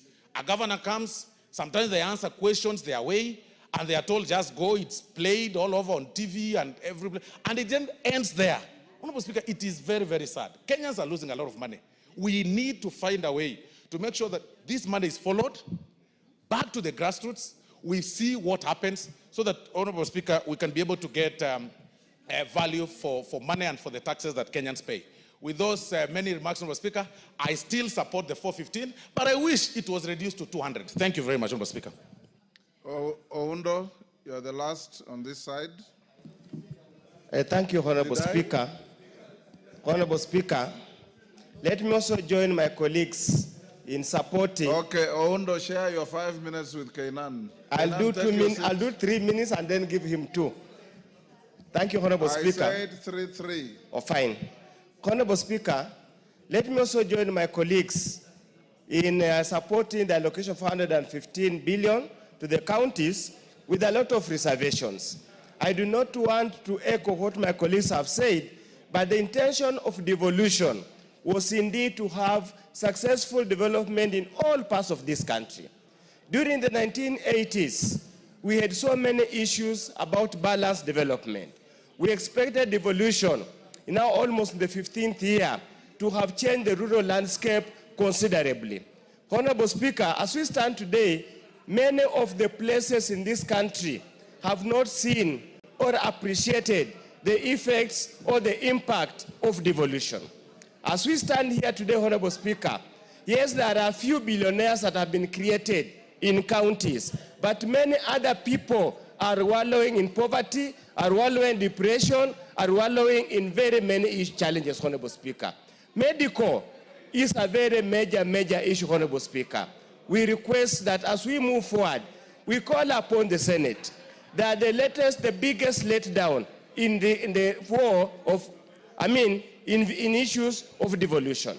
You are a senior member, those who you have served you as your colleagues, probably find the time one of these days, invite them for a cup of tea and tell them the missing link in the improved performance of county governments is essentially the Senate. With those very few remarks, Honorable Speaker, I support. Kainan. Speaker, I will reluctantly contribute because I know some of us are on retainers here. Mr. Speaker, some of us are on retainers. Mr. Speaker, we have been around. Order, Honorable Kainan. Either you contribute or you don't. I did not mention anybody. I said some of us are on retainers here, and if you want, I will mention. Order, Honorable Kainan. You are out of order. Mr. You wanted to contribute, contribute. Mr. Speaker, you know I've contributed many times, so even if I don't contribute, it will not be an issue. Order, Honorable Kainan, order. Honorable Kainan, we've bestowed you the title of the Father of the House because of your longevity. And the least I expect from you is to mentor these young members by being courteous, even under stress, by being friendly, even under stress, and by showing the best example, even under stress. That's what we expect from you. And we expect you, Farah Maalim, the seniors. We have young members here who sit and wait to see what is Farah going to say, what is Kainan going to say, what is Bukose going to say, and I encourage you to mentor these young members. Those of you who sat with me in the houses, both here and the other house, I provided mentorship unconditionally. And at no time should any one of you sit back and think that you have the right to speak over any other member. We are all equal, and when we give you preference because of your seniority, take it with grace and speak with grace and end with grace. Go ahead. You can give it to somebody else. Zamzam. Asante sana Mheshimiwa Spika kwa fursa hii adhimu. Na mimi pia nilikuwa mmoja katika wale wanakamati ambao tulikuwa tunafanya maelewano katika bill hii ambayo ilikuwa imeletwa katika hii bunge. Mheshimiwa Spika, Mheshimiwa Spika, mimi kwanza nataka nichukue fursa hii niweze kupongeza kamati andalizi ambaye imefanya mikakati. Ilikuwa si rahisi, tuliweza kuwa na sintofahamu hapa na pale, lakini mwisho tukaweza kuafikiana Mheshimiwa Spika. Na ugatuzi katika taifa hili Mheshimiwa Spika ulikuja ili kuweza kufikisha huduma kwa wananchi wa chini Mheshimiwa Spika. Na maana ya hii kamati ilikuwa ni kuweza kuangalia kuwa ugavi wa rasilimali katika baina ya serikali kuu na serikali za ugatuzi zinaweza kuangaliwa vizuri Mheshimiwa Spika. Mheshimiwa Spika, mimi nataka niseme hivi. Kwa sasa serikali za ugatuzi ama county governments tumewapa ongezeko katika mgao wenu. Ile kitu naomba kama mama county ama mmoja katika wale wa kamati, muhakikishe kuwa huduma zinafikia wananchi, na hasa katika matibabu na hospitali zetu Mheshimiwa Spika. Unapata mgonjwa ameingia hospitali Mheshimiwa Spika katika ICU, mgonjwa anakufa kwa sababu ile mashini wanasema imezimika ama wanasema kuwa haifanyi kazi. Na mimi nataka nizungumze hasa nikiweza kuzungumza katika kaunti yangu, niweze kusema kama mama county nimejibidisha kuhakikisha muongezeko umekuja katika kaunti ya Mombasa na kaunti zingine za Kenya Mheshimiwa Spika. Kwa hiyo kitu ambacho nahitaji kutoka kwa magavana ni kuhakikisha kuwa huduma na hata zile barabara, manake kutoka 405 billion tumeweza kusukuma, tumefika 415 billion, na kisha kuna bilioni 55 ile ambayo ilikuwa upande wa barabara, kuna bilioni 10 ambayo ni equalization fund. Hizi pesa zote katika zile ambazo walikuwa wametaka bilioni 450 hata zimeongezeka, zimefika kama bilioni 485. Kwa hiyo kitu ambacho tunataka county government, muhakikishe kuwa huduma, madawa yawe ndani ya hospitali. Hatutaki kuona mgonjwa anaingia, mama anajifungua, mtoto analipishwa, mama analipishwa, inakuwa ni wizi Mheshimiwa Spika ama ni dhulma. Hatutaki kuona kuwa wagonjwa wanaingia hospitali hakuna madawa, wakati ambapo juzi na jana tumeona mkutano pale walipokuwa na KEMSA, imebainika kuwa 90 billion imepotea kwa sababu madawa zili expire Mheshimiwa Spika, na Wakenya wanakosa madawa katika hospitali Mheshimiwa Spika. Mheshimiwa Spika, ukiangalia barabara zile zinazojengwa kule mashinani Mheshimiwa Spika, unapata barabara zinawekwa patches, vinawekwa vitambara, barabara haijengwi vizuri kwa sababu kuna mtu amekaa mahali anajua nitajenga barabara vibaya, kesho na kesho kutwa pesa zingine zitakuja, nitazidi kuweka viraka Mheshimiwa Spika. Mheshimiwa Spika, kaunti zetu hizi tumekuwa tukipoteza pesa nyingi sana, na Wakenya wanaangalia. Tuna vijana, tuna kina mama ambao wanaangalia huduma gani na kuja mashinani. Na kama alivyosema ndugu yangu Osoro Mheshimiwa Spika, kina mama 47, licha ya kuwa tunapata mgao mdogo sana, milioni kama Mombasa milioni 46, lakini juzi mmeona nikiempower mpaka bodaboda, nimewapa bodaboda 40 Mheshimiwa Spika. Hiyo pesa kidogo, vijana wanafurahi. Ukiangalia kina mama wanapata pesa ya kuwezesha kufanya biashara. Mimi naomba counties muna pesa ya kuweza kupatia vijana na kina mama ambayo inaitwa revolving fund. Hizi pesa nyingi hazifiki mashinani Mheshimiwa Spika. Huu ni mwaka wa 3 tukiangalia, na kina mama wanataka biashara, kina vijana wanataka kufanya biashara, wanafanya. Serikali ya taifa inaweza kulemezwa kila wakati. Rais analaumiwa wakati kuna viongozi ambao wamepewa nafasi yao kuweza kufanya kazi na hawafanyi kazi. Mimi nataka niseme hizi pesa tumewapa, tunataka mjenge ECD classes Kuna wengine tuliona hata seneta alifanya oversight, akatoa ripoti yake, Mheshimiwa Spika, imebainisha kuwa kuna wakati shule inaandikwa kuwa imejengwa na milioni 100, ukiingia ground hakuna skuli, Mheshimiwa Spika. Na mimi nataka kuambia governors, zile kesi mmetupelekea kule kotini, kesi nyingi sisi tumekuwa defendants kila siku, wakati ambapo nyinyi wenyewe mmezembea kazini. Tumewapa pesa kwa sababu tumeheshimu kauli ya baba yetu Raila Amolo Odinga akisema ugatuzi uweze kuimarishwa. Tumeheshimu, nimekuwa mmoja katika wale ambao tumewapa hizi pesa, na sisi tunataka muonyeshe heshima kwa mzee Raila Amolo Odinga kuwa pesa mmepata na kazi mnafanya, sio wizi ndani ya counties, Mheshimiwa Spika. Kwa hiyo namalizia nikisema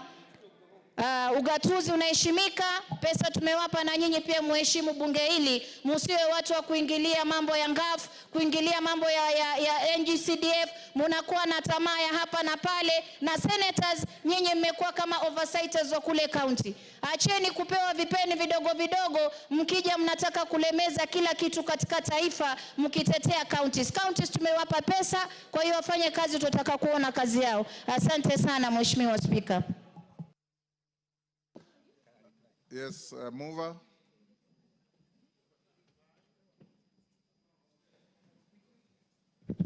Thank you very much, Honorable Speaker. Honorable Speaker, let me take this opportunity to thank members of this House who have made their contributions on this very important bill.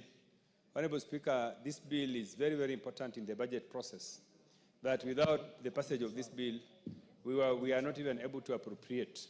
Honorable Speaker, with the support that I have received from the members, and the contributions you have made, I believe that governors have listened to this House, and they have listened to the concerns of this House, that this House expects governors to restrict themselves to their mandate and develop counties with the resources they have been given. I also would like to join members who are asking the Senate to undertake the oversight responsibilities. Honorable Speaker, my observation is that the Senate is composed of very many young legislators. I would like to urge some of those young senators to come to National Assembly, because I think Senate they are misusing the Senate. The things they are doing in the Senate, they should come and do them here in the National Assembly. Honorable Speaker, with those many remarks, I beg to reply. Order, David, take your seat. Honorable members, I'll now put the question at order number 13. Which is that pursuant to the provisions of Article 113(2) of the Constitution and Standing Order 153, this House adopts the report of the Mediation Committee on the Division of Revenue Bill, National Assembly Bill number 10 of 2025, laid on the table of the House on Wednesday, 18th June 2025, and approves the mediated version of the Division of Revenue Bill, National Assembly Bill number 10 of 2025. As members of that opinion say aye. Aye. Will those of the contrary opinion say nay? The ayes have it. Next order. At order number 14, honorable members, on the request of the majority leader and agreement of the chair budget and approval of the speaker, we will go to committee on appropriation bill and stay equalization fund appropriation bill to a later date, maybe next week. Next order. Order number 14, Committee of the Whole House.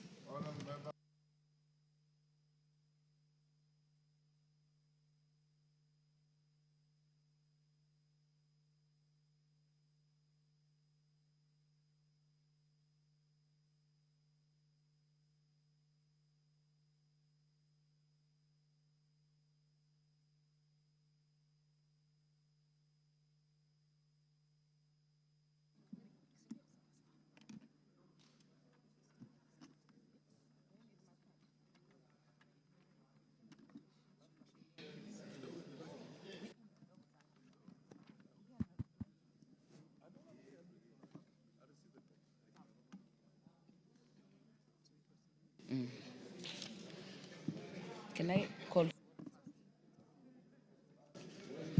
Order, members. We are now in the Committee of the Whole House for the Appropriation Bill, National Assembly Bill number 23 of 2025. Clause 3. Order members, I propose the question that Clause 3 be part of the bill. It has no amendment. I put the question that Clause 3 be part of the bill. Will as many as are of that opinion say aye? Will as many as are of a contrary opinion say nay? The ayes have it. New Clause 4. I propose the question that Clause 4 be part of the bill. Mover, Majority Leader. Is it?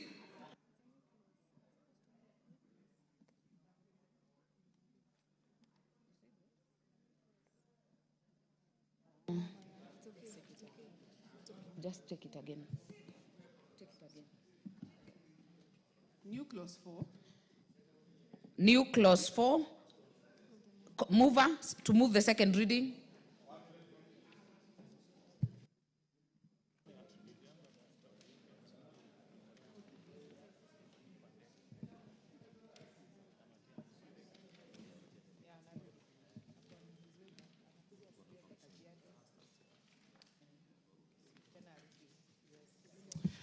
Sorry, Honorable Chair, consulting with the Chair, and I wish to drop that particular amendment, having consulted with the Chair on the way forward. Very well. The new Clause 4 is dropped on record. Schedule.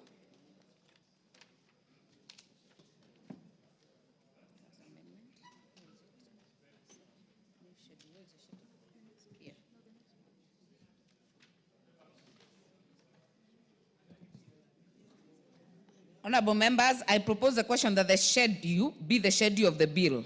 Mover, you have an amendment? Yes. Yes. Honorable Chair, I move that the bill be amended by deleting the schedule and substituting thereof the following new schedule, which is in the order paper. Honorable Chair, members are aware that there was recent changes in government where the President pronounced himself through a new executive order. That order has occasioned the organization of the budget to reflect the realities of government. And therefore, we have a new schedule that is capturing all the changes that are contained in the executive order. Thank you. Very well. Honorable Elachi, are you on this? No. Your card is in the intervention. Okay. I will therefore propose the question that the schedule be amended as proposed by the Chair. I put the question that the schedule be amended as proposed by the Chair. Will as many as are of that opinion say aye? Will as many as are of a contrary opinion say nay? The ayes have it. Clause 2. I propose the question that Clause 2 be part of the bill. There is a proposed amendment, Chair. Thank you. That Clause 2 of the bill be amended by deleting the words 1,877,366,830,829 and substituting thereof the words 1,549,759,302. Honorable Chair, because of the changes that were occasioned by the new executive order, there is an increase in the exchequer vote by 150 million and a reduction in the appropriation in aid by the similar amount. Thank you. Thank you very much. I propose the question that Clause 2 be amended as proposed by the Chair. I put the question that Clause 2 be amended as proposed by the Chair. Will as many as are of that opinion say aye? Will as many as are of a contrary opinion say nay? The ayes have it. I now put the question that Clause 2 as amended be part of the bill. Will as many as are of that opinion say aye? Will as many as are of a contrary opinion say nay? The ayes have it. Title. I propose the question that the title be the title of the bill. I put the question that the title be the title of the bill. Will as many as are of that opinion say aye? Will as many as are of a contrary opinion say nay? The ayes have it. Clause 1. I propose the question that Clause 1 be part of the bill. I now put the question that Clause 1 be part of the bill. Will as many as are of that opinion say aye? Will as many as are of a contrary opinion say nay? The ayes have it.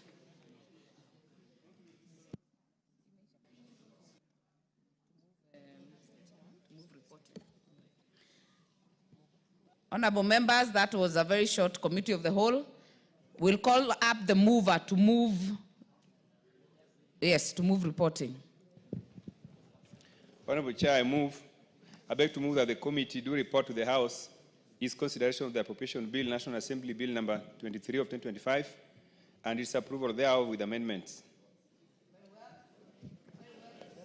I put the question, which is that the committee do report to the House its consideration of the Appropriation Bill, National Assembly Bill number 23 of 2025, and its approval thereof with amendments. As many as are of that opinion say aye.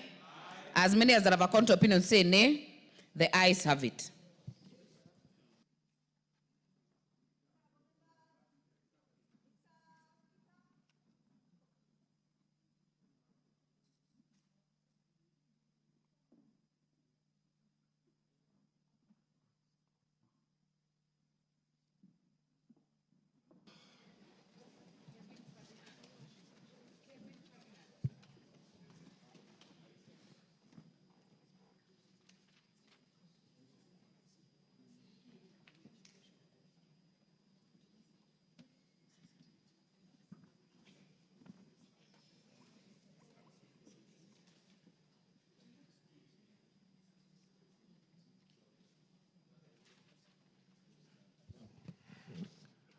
The chairperson to report to the House. Honorable Speaker, I beg to report that the Committee of the Whole House has considered the Appropriation Bill, National Assembly Bill number 23 of 2025, and approved the same with amendments. Fair enough. The mover of the bill to move agreement to the report. Honorable Speaker, I beg to move that the House do agree with the committee in the said report. I also request Honorable Dr. Pukose to second the motion for agreement with the report of the Committee of the Whole House. Honorable Speaker, I second.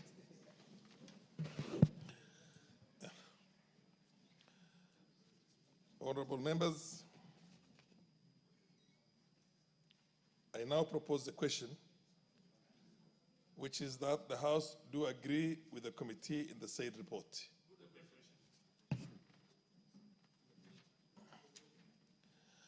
Honorable members, I now put the question, which is that the House do agree with the committee in the said report. As many of that opinion say aye. Aye. As many of the contrary opinion say nay. The ayes have it. The mover of the bill. Honorable Speaker, I beg to move that the Appropriations Bill, National Assembly Bill number 23 of 2025, be now read a third time. I also request Honorable Dr. Pukose to second. Honorable Speaker, I second. Honorable members, I now propose the question, which is that the Appropriation Bill, National Assembly Bill number 23 of 2025, be now read a third time.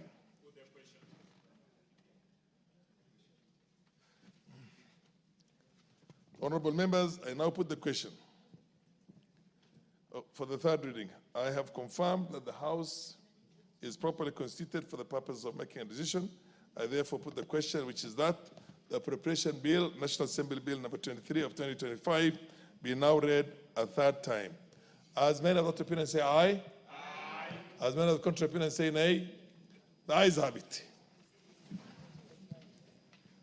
A bill for an act of parliament to authorize the issuance of a sum of money out of the consolidated fund and its application towards the service of the year ending on the 30th of June 2026, and to appropriate that sum and a sum voted on account by the National Assembly for certain public services and purposes.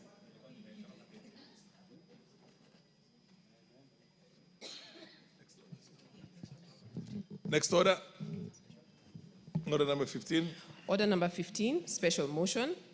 Consideration of nominees for appointment to the Public Benefit Organization Dispute Tribunal. The chairperson of the Departmental Committee on Justice and Legal Affairs, Honorable Murugara.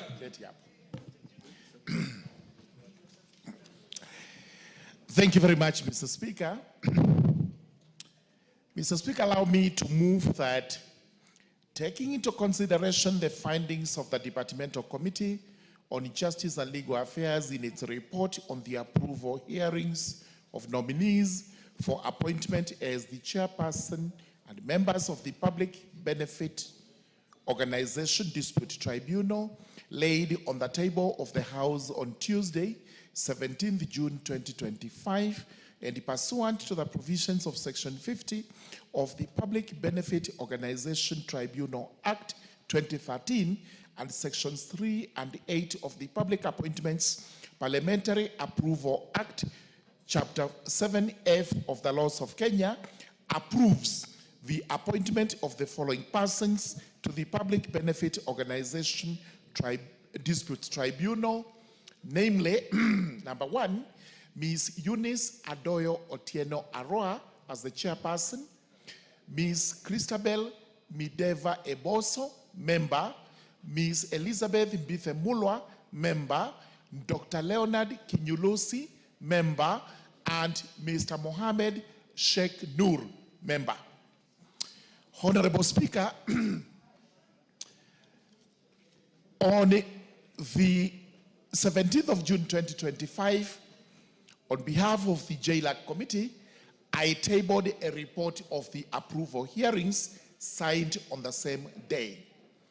I also implored upon members to obtain a copy of that report so that they acquaint themselves with it and are able to contribute positively regarding the proposal that these 5 nominees be approved to this tribunal. Be it go on record that under Section 50 of the Parent Act, curiously, it is required that this House approves members to sit in that tribunal.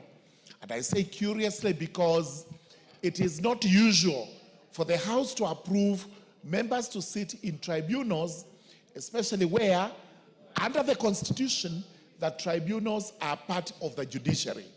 Number 2, these nominees were actually interviewed by a panel chaired by the Chief Justice, and the approval was given. Therefore, we may need to reconsider our law. What purpose does it serve for the National Assembly to approve these tribunals? And is there room for rejection? And if there is room for rejection, what will be the grounds for that rejection? I leave that for now to submit that the report we actually tabled is elaborate. It covers all the hearings of the 5 nominees, and I would urge members who have not read it to read it so that we do not have to spend a lot of time on the report. The first person to be nominated was Ms. Eunice Adoyo Otieno Aroa, who is aged 52 years and is proposed to be the chairperson. This is assistant advocate who actually satisfied all the constitutional requirements as regards the ability to sit as the chairperson. Academic background, experience, she has sat in several other similar tribunals. All this was positive on the part of Ms. Otieno Aroa to sit as the chairperson for the period appointed. The second person to be vetted was Ms. Christabel Mideva Eboso, a young lady of 32 years. This is the representative of the Gen Z. And it's good to speak positively about her. She's an advocate of the High Court of Kenya and has practiced for quite a while. She has also involved herself in various tribunal matters which give her the necessary experience and qualification to sit as a member of this tribunal.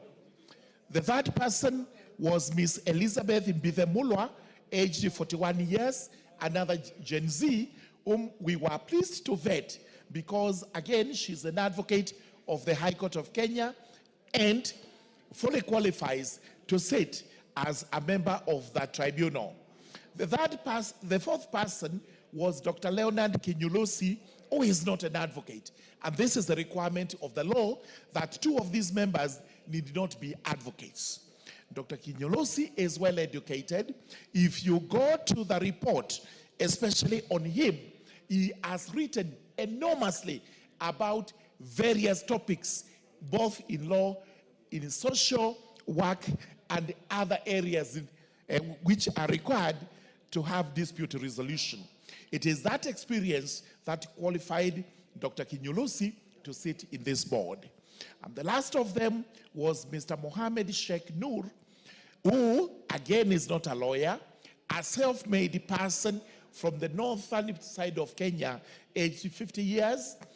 He has also actually studied quite a lot in matters social, in matters religious, in matters where disputes arise.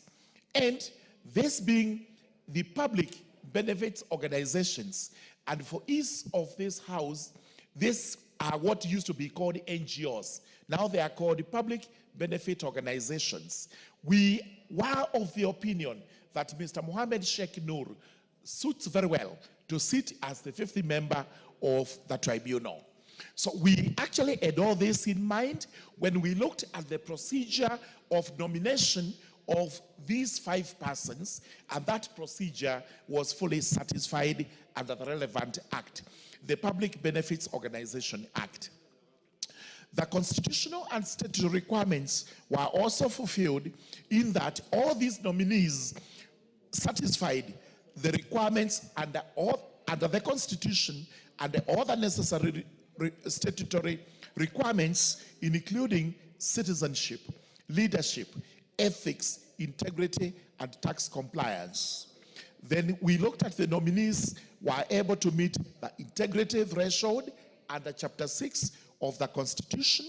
They all demonstrated knowledge of topical, administrative, and technical issues of the position to which they have been nominated, and they have the requisite abilities, academic qualifications, and the professional experience to be approved for appointment. As regards their suitability of the nominees for the proposed appointments, having regard to whether the nominees' abilities, experience, and qualities meet the needs of the body to which they have been nominated, we were able to conclude that the nominees have demonstrated deep understanding of the affairs of the public benefits organizations, the dispute resolution mechanism, and their respective roles of chairperson and members. And as a general observation, we were convinced as a committee that the PBODT, which is the tribunal itself, is the only tribunal that requires vetting. And this is why we have made a proposal that we have to look at this afresh to actually confirm whether we should be nominating all members of all tribunals. And I wish to inform the House that we are re-engineering. We are actually going to resubmit. We are going to republish the tribunals bill so that we come up with a tribunals act regarding the various tribunals in the country. As we do that, we will consider whether it will be necessary to vet these tribunal members, or we will leave it to the exclusive jurisdiction of the judiciary to have these members sit in those tribunals. Having considered all that, Honorable Speaker, the committee has now recommended that this House approves Ms. Eunice Adoyo Otieno as the chairperson of the Public Benefits Organization Disputes Tribunal, and also approves Ms. Christabel Mideva Eboso, Ms. Elizabeth Bithemulwa, Dr. Leonard Kinyulusi, and Mr. Mohammed Sheikh Noor to be members of the Public Benefits Organizations Disputes Tribunal. With that, and with a very, very light closing remark, you will notice that age has actually been considered fullest. It's spread across, and that's why we have good words for the Gen Z, because they have a member in here. Number 2, the gender parity, the gender equality, which is a requirement, has been now satisfied in favor of the ladies, because we have 3 ladies sitting in this tribunal and 2 men sitting in the same tribunal. This is a positive step that we actually commend the judiciary for having brought this. Now, with those remarks, having called upon the House to approve the appointment of the 5, it is my singular pleasure to invite the member of Kenya nominated, Ms. Zuleka Harun, to second the motion. Thank you very much, Honorable Speaker.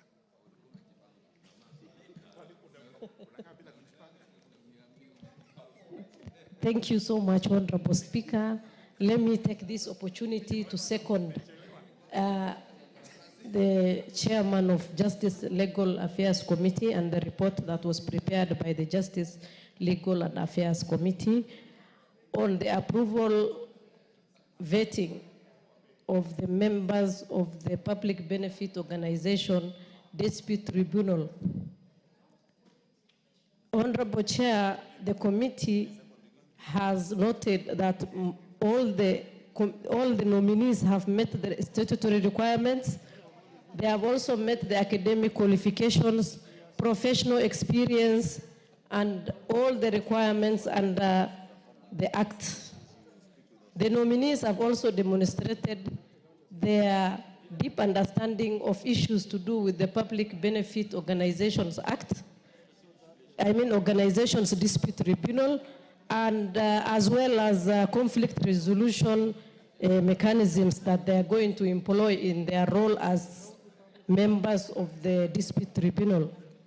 Honorable Chair, the thing that excited me in this report more is we always fight for the 2/3 rule in every appointment that is done in this country. However, today we are going to celebrate because we have 3 women out of the 5. Here we have women as the majority preferred. And I also congratulate the Chief Justice who has done justice for our ladies in this country. Number 2, we also have the issue of the youth covered very well. If you look at the age of all the members, we have 3 who fall under the Gen Zs and the millennial bracket. I also want to congratulate them for considering the Gen Zs in their appointment. Gen Zs are not only on the streets, Honorable Speaker. We have serious Gen Zs who are taking part in crucial matters of this country. An example is Ms. Christabel Ebosa, who has done so well in the interview, and until we didn't even get a chance to ask her more questions in the vetting process. So I want to congratulate her on that and all the nominees who have made to this list. As I second, I also want to urge the House to consider these members and congratulations to the committee and the good work they have done. I second, Honorable Speaker. Thank you. Honorable members, I now propose a question that taken into consideration the findings of the Departmental Committee on Justice and Legal Affairs in its report on the approval hearing of nominees for appointment as the chairperson and members of the Public Benefits Organization Dispute Tribunal laid on the table of the House on Tuesday, the 17th June, 2025, and pursuant to the provisions of Section 50 of the Public Benefits Organization Dispute Tribunal Act of 2013 and Sections 3 and 8 of the Public Appointments Parliamentary Approval Act, Cap 7F, approves the appointment of the following persons to the Public Benefit Organization Dispute Tribunal. Roman 1, Ms. Eunice Adoyo Otieno Arwa, Chairperson. Roman 2, Ms. Christabel Mideva Eboso, Member. Roman 3, Ms. Elizabeth Mbithe Mulwa, Member. Roman 4, Dr. Leonard Kinyulusi, Member. And Roman 5, Mr. Mohammed Sheikh Noor, Member. Honorable Karemba. Karemba. Yes, that is the correct pronunciation, Honorable Speaker, and thank you very much. Honorable Speaker, from the onset, I want to start by saying that I support fully this motion on the motion that regarding the appointment of these very diligent Kenyans to this tribunal. And I wish to confirm that, Honorable Speaker, I am a member of the Justice and Legal Affairs Committee under the leadership of the Honorable Murugara, who led us to doing this very important assignment. Honorable Speaker, what excites me in this report and in the findings of this report is that the members of this tribunal are very well educated. Apart from that, we have two very young members in this report, this tribunal, and who also demonstrated ability in the responsibility that they are just about to assume. And you see, in this country, Honorable Speaker, we have had very many tribunals, commissions, and assignments that have only been given to the very senior citizens in this country. But now, seeing very young people being given opportunities to work in this high-level tribunal now inspires confidence even from the young people of this country that indeed there are opportunities for them when they get the training and the education that is needed of them.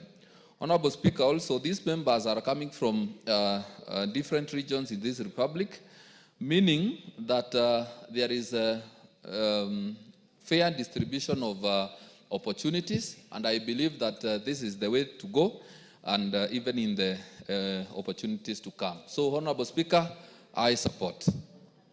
Fair enough. The Honorable Rindikiri, MP for Buri. Thank you, Mr. Speaker, for this opportunity. First, I would like to identify myself with the findings of the Justice and Legal Affairs Committee on their assessment and subsequently presentation of the nominees.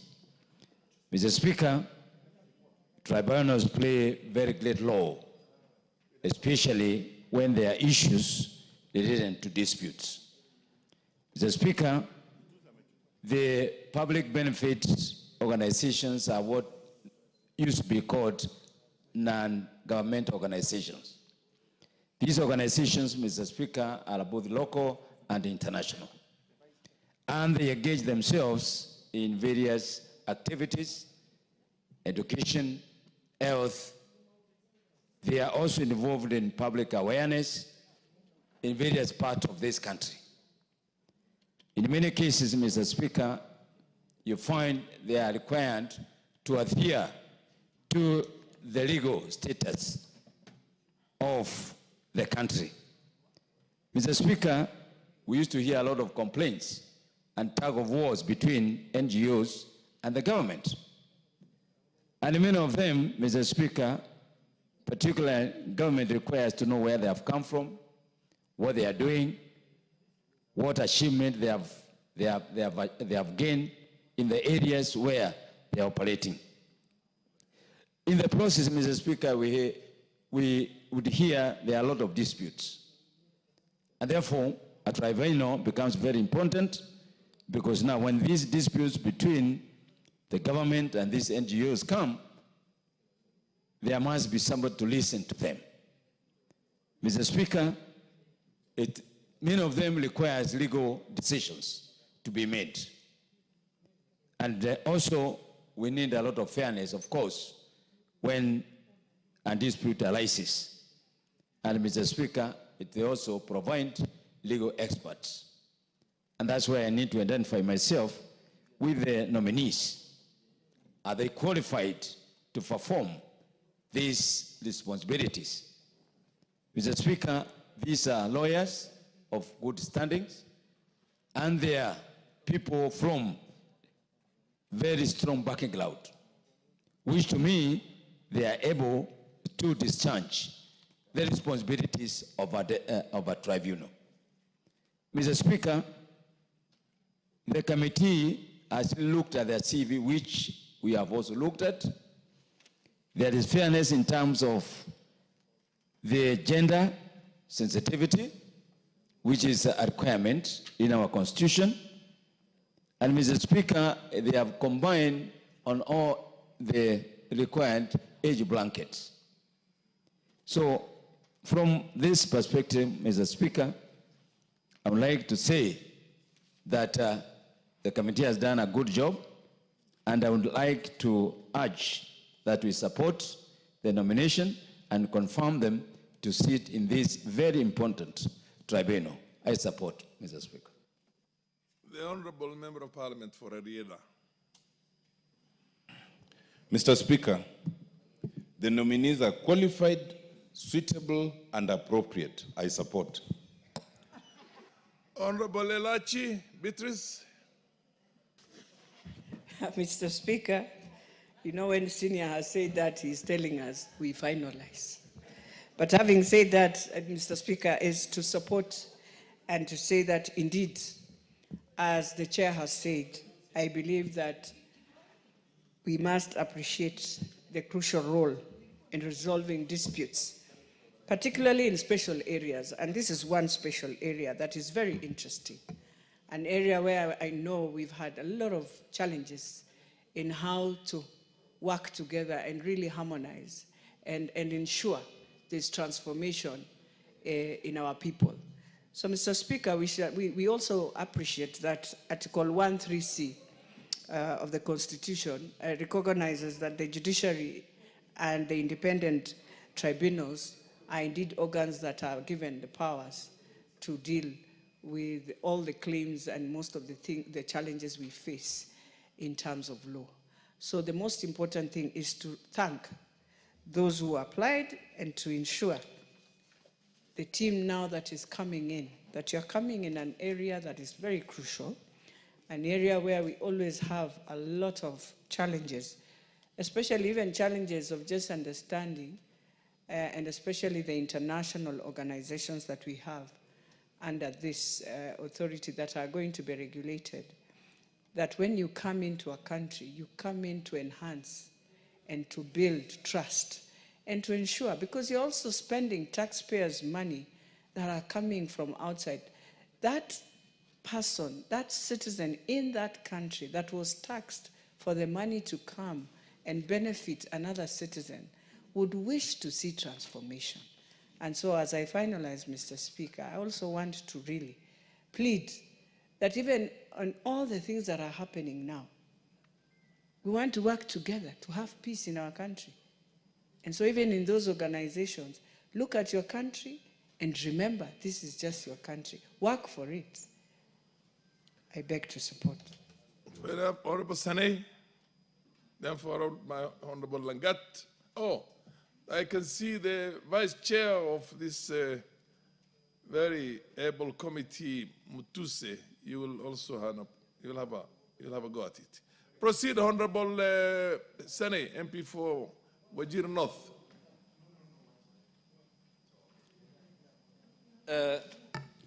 Thank you, Mr. Speaker. Public-private organizations have a wide mandate to perform.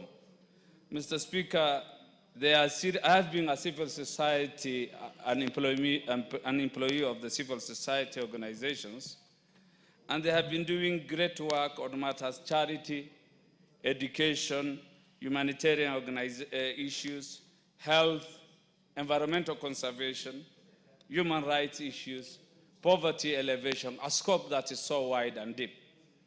However, these PPOs have to behave in a manner, they are expected to be independent, voluntarily in nature, non-partisan, non-profit making, and work for public good. Over the years, we have had issues insofar as them behaving within that required values and principles. Mr. Speaker, Kenya has had problems. We had chaos, civil societies being funded to cause chaos in this country. This country was nearly brought down during the Gen Z demonstrations. They have not been partisan as was expected of them, Mr. Speaker. So this tribunal comes at a time when they are required to at least resolve disputes on matters where things have not been done right. I mean, their leadership has been, they are led mostly by leaders who are privileged and who take their schools to top-notch schools. Yet they want Kenyans to suffer at times.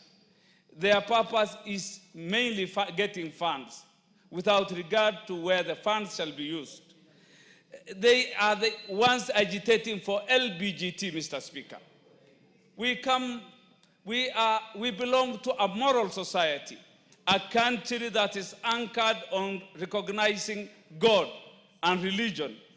Mr. Speaker, our Constitution recognizes the family as the natural and the fundamental unit of this society, the basic unit, the source of social order.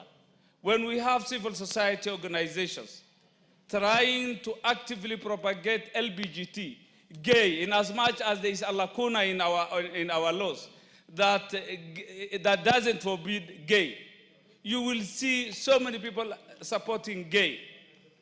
So I think this dispute tribunal has a lot of work to do. This is the time they should at least engage and resolve disputes on funding, disputes on mandate, disputes on so many things that are done behind the country. We were about to lose our country. And I think this tribunal should be up to the task to make sure that we don't lose our stability. We safeguard our stability because we have enjoyed an island of peace for some time. You know, we have Somalia on one side.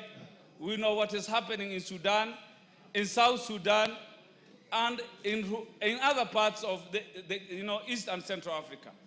Mr. Speaker, if these civil society organizations are not audited, if they are not held to task, then I'm afraid we may lose our country. This tribunal should be tough and thorough on these PPOs. I support the nominees. Thank you. The Honorable Langat David, and then followed by the Deputy Chair of this. Mr. Speaker, I wish to support the committee. Mr. Speaker, the committee for the Kenyans who have been appointed to different positions of this tribunal, Mr. Speaker. Mr. Speaker, the committee is a arm of this parliament, and they have done background checks. They have checked their qualifications, Mr. Speaker, their reputation, Mr. Speaker, and therefore, and they have informed us here that all these Kenyans, right from the chairperson to the members, are all qualified in terms of academics, qualified in terms of reputation, qualified in terms of everything, Mr. Speaker. I support. The Honorable Mutuse. Honorable Mutuse, Vice Chair, please give him the mic. Thank you, Mr. Speaker. I will be very brief. Number one is to thank our chairman, the chairman of the Justice and Legal Affairs Committee, the member for Tharaka, Honorable George Kitonga Morogara, for good stewardship of the committee while considering and vetting the nominees. Number two, Mr. Speaker, Parliament would recall that while the Public Benefits Organization Act was enacted in 2013, it was only operationalized recently in the year 2024. And if my memory serves me right, this will be the first tribunal under the Public Benefits Organizations Act. And therefore, it behoves upon the membership, the chairperson and the membership, to set the record straight because they are the trade setters. I am very pleased with the persons nominated to be chairperson and members because, as Senior Counsel Otiendo Molo has said, they are very qualified. Number two, they are a good mix in terms of gender. For the first time, the women gender is more than the male gender in the committee. And number two, they are also well balanced in terms of generational equity. There are those who are of age and there are those who are young in order to bring the different experiences so that young people in this country also know that they can sit in tribunals, they can sit in public bodies for as long as they are qualified. With those remarks, I want to wish them well, and I want to request members to approve this afternoon, to approve these nominees, so that this sector can have a tribunal that can hear and determine disputes that may arise from the Act and then appeals coming from the sector. Mr. Speaker, I think it is also important for us to remember that the objective of the Public Benefits Organization Act is to create a self-regulating public benefits sector. And for that purpose, there is also the risk, because it is self-regulating, of non-disclosure. And there is also an overriding objective that the organizations, which initially were primarily non-governmental organizations, also promote good governance and accountability. And as you have seen, also part of promoting good governance is to ensure that they are not used for proliferation of illicit flows of finances that may be used to harm either the security or other aspects of our national economy. And therefore, as disputes arise, we want to urge those nominated to put the country first, to know that even the organizations that are funding our public benefits organizations are doing so because of their own interest. They are not doing so because of our national interest at all times. And to be careful that such that public benefits organizations are not used to advance the interest of other nations to the detriment of our national interest. I support. Madam Mukami. Thank you very much, Honorable Speaker. Honorable Speaker, I rise to support the nominees after going through their names and after hearing from the chair. They all have what it takes.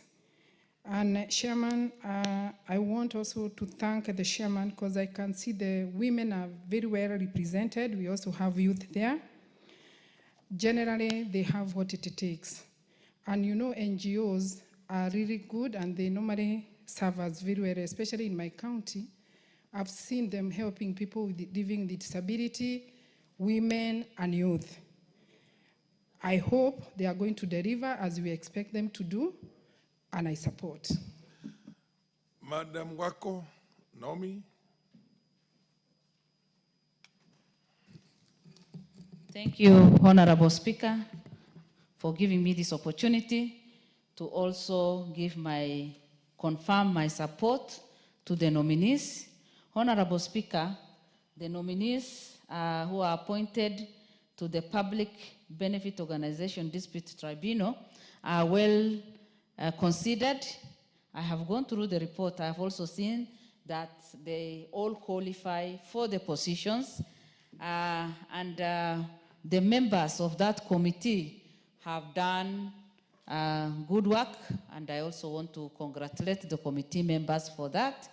I also want to tell the nominees, and especially the chair, Eunice Adoyo Atieno Arwa, when they take up their responsibility and when they are sworn in, they should represent the entire country, and they should also represent the interest of everybody, because now that they are there on behalf of all of us, on behalf of all Kenyans, representing the entire nation.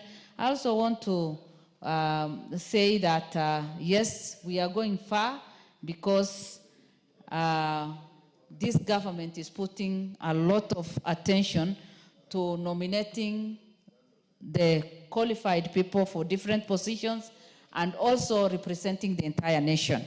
Mine is just to say, yes, I support, and I support the motion, and let them serve the country in the best possible way, as if there is no tomorrow, because we have a lot of responsibilities. We need to give our best to the country, because this is the time that God has given all of us to serve this country.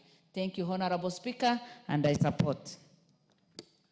Honorable members, I get the feeling that there's a concurrence. Oh, yes, you want to contribute. You had not put in your card. Anyway, proceed, Honorable. Thank you, Speaker. Thank you, Speaker.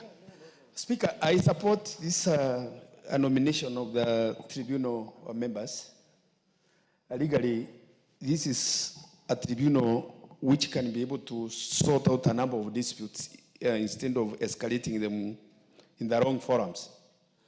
And looking at the characters of the people who have been picked as members of this tribunal, Speaker, you see that they are the most qualified people whom we can say that they are fit to be... They are not characters. They are eminent personalities. The personalities. If looking at the even characters, when it's put in the right word. Honorable member. Speaker, when it's put in the right perspective, it's just describing a person. It's not an insult, neither and the meaning, but it's just a way of describing a people. But I'm saying these nominees of ours, they are the best whom we can say that they are best placed at this time to be where they are positioned now. Having been looked upon by the legal committee and scrutinized and the document verified and shown that they are the most qualified, I hereby support their nomination, taking into account that at this crucial time when we have issues as it relates to the police, the law enforcement officers, and so on, is the right time for them. So that at least we can have that balance of confidentiality with the law enforcing forces, because when they have that tribunal which can address the issues which the public cannot be able to address directly, I think is the right time for them to come and play the role as the arbitrators of whatever is going to be presented upon them. I thereby support the same, Mr. Speaker. The Honorable Professor Nyikal. Thank you, Mr. Speaker. I rise to support the report of the committee. Mr. Speaker, what we used to know as NGOs or the public service organizations now are actually an important part in a democratic society. Mr. Speaker, they offer charity in service delivery. Very often, they do the most public education on all matters of public interest. They lobby when we have new policies, when we have new laws. Many times they are the first to actually draw attention to public interest in those issues. And therefore, they are very important politically, and to that extent, they are also very controversial.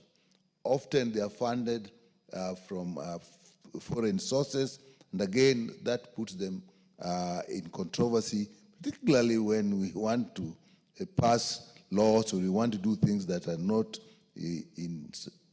supported by the public. So, Mr. Speaker, the need for a tribunal for them is important because they'll face many criticisms. They'll face many criticisms. So they'll be accused of many things. And sometimes they may also do things that are not public interest. So this tribunal is extremely important. The team that has been proposed, according to the committee report, have actually gone through the correct process. Each has been found to be suitable, the educational requirements, professional requirements, and experience. I have had opportunity to interact with some of them, particularly the proposed chair, and this is a lady of great integrity, great industry, and I've seen how she can lead public organizations. I think she'll do a good job. With that, Mr. Speaker, I support.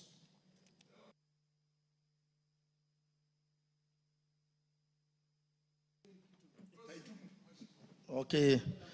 Thank you, Mr. Speaker, for the opportunity. I rise also to support this progressive act through JLAC under the stewardship of very able chairperson, Honorable Murugara. I want to say this one will create a very good atmosphere in matters of taming the sector. When you look at the nominees, they are people of high credibility, people of integrity, and I believe the lady who has been nominated as the chair will be very able to rein the sector and more importantly, to serve the Kenyans with integrity that is deserved. Mr. Speaker, I want to support this act, and we expect that the members will do what it pertains for the membership and the tribunal. Thank you, Speaker.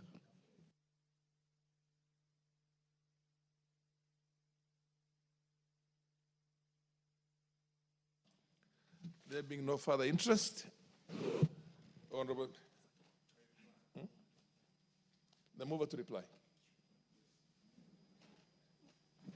Thank you very much, Honorable Speaker. Allow me to thank everybody who has contributed to this motion. The support was overwhelming. I confirm that the Act came into force in 2013, but we have not had this tribunal established. And this is the right time to do it. Mine finally would be to congratulate the 5 members and ask them to go and perform their duties diligently. Kenyans are waiting for them to receive that justice which is supposed to come from this tribunal. Even if it is quasi-judicial, it will have to deliver justice to all parties that go before it without fear, favor, or any ill will. So with those remarks, Honorable Speaker, I beg to reply.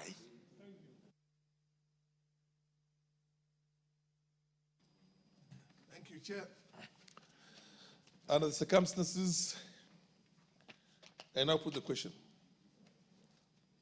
That taking into consideration the findings of the Departmental Committee on Justice and Legal Affairs in its report on the approval hearing of nominees for the department, for appointment as the chairperson and members of the Public Benefits Organization Dispute Tribunal laid on the table of the House on Tuesday, the 17th June, 2025, and pursuant to the provisions of Section 50 of the Public Benefits Organization Dispute Tribunal Act of 2013 and Sections 3 and 8 of the Public Appointments Parliamentary Approval Act, CAB 7F, approves the appointment of the following persons to the Public Benefit Organization Dispute Tribunal. Roman 1, Ms. Eunice Adoyo Otieno Arwa, chairperson. Roman 2, Ms. Christabel Mideva Eboso, member. Roman 3, Ms. Elizabeth Mbithe Mulwa, member. Roman 4, Dr. Leonard Kinyulusi, member. And Roman 5, Mr. Mohammed Sheikh Noor, member. Will as many of the opinion say aye? Aye. Will as many of the contrary opinion say nay? The ayes have it. Next order. Order number 16, the County Public Finance Laws Amendment Bill, Senate Bill number 39 of 2023, second reading. The Chairman, Departmental Committee on Finance and National Planning. Proceed, the Honorable. You're doing it on behalf of your chair. Thank you, Mr. Speaker. Mr. Speaker, I wish to move that the County Public Finance Laws Amendment Bill, Senate Bill number 39 of 2023, be now read a second time. Mr. Speaker, this is a fairly simple bill, Mr. Speaker, because we are seeking to give the county assemblies financial autonomy, Mr. Speaker, by creating what the bill is calling County Assembly Fund, Mr. Speaker. Mr. Speaker, this bill, as I've said, establishes the County Assembly Fund. It also defines the administration of the fund under Clause 5, Mr. Speaker. And Mr. Speaker, it also says what the fund will be able to fund, Mr. Speaker, and also the monies that will be contained in the fund, Mr. Speaker. Mr. Speaker, it also gives the controller budget the powers to be able to be, the bill is calling it fewer rights, to be able to be checking the account, Mr. Speaker, to avoid corruption, Mr. Speaker. Mr. Speaker, what will happen is that for every county assembly, they will create what we call the County Assembly Fund. Mr. Speaker, and this fund will be maintained in the Central Bank of Kenya, Mr. Speaker.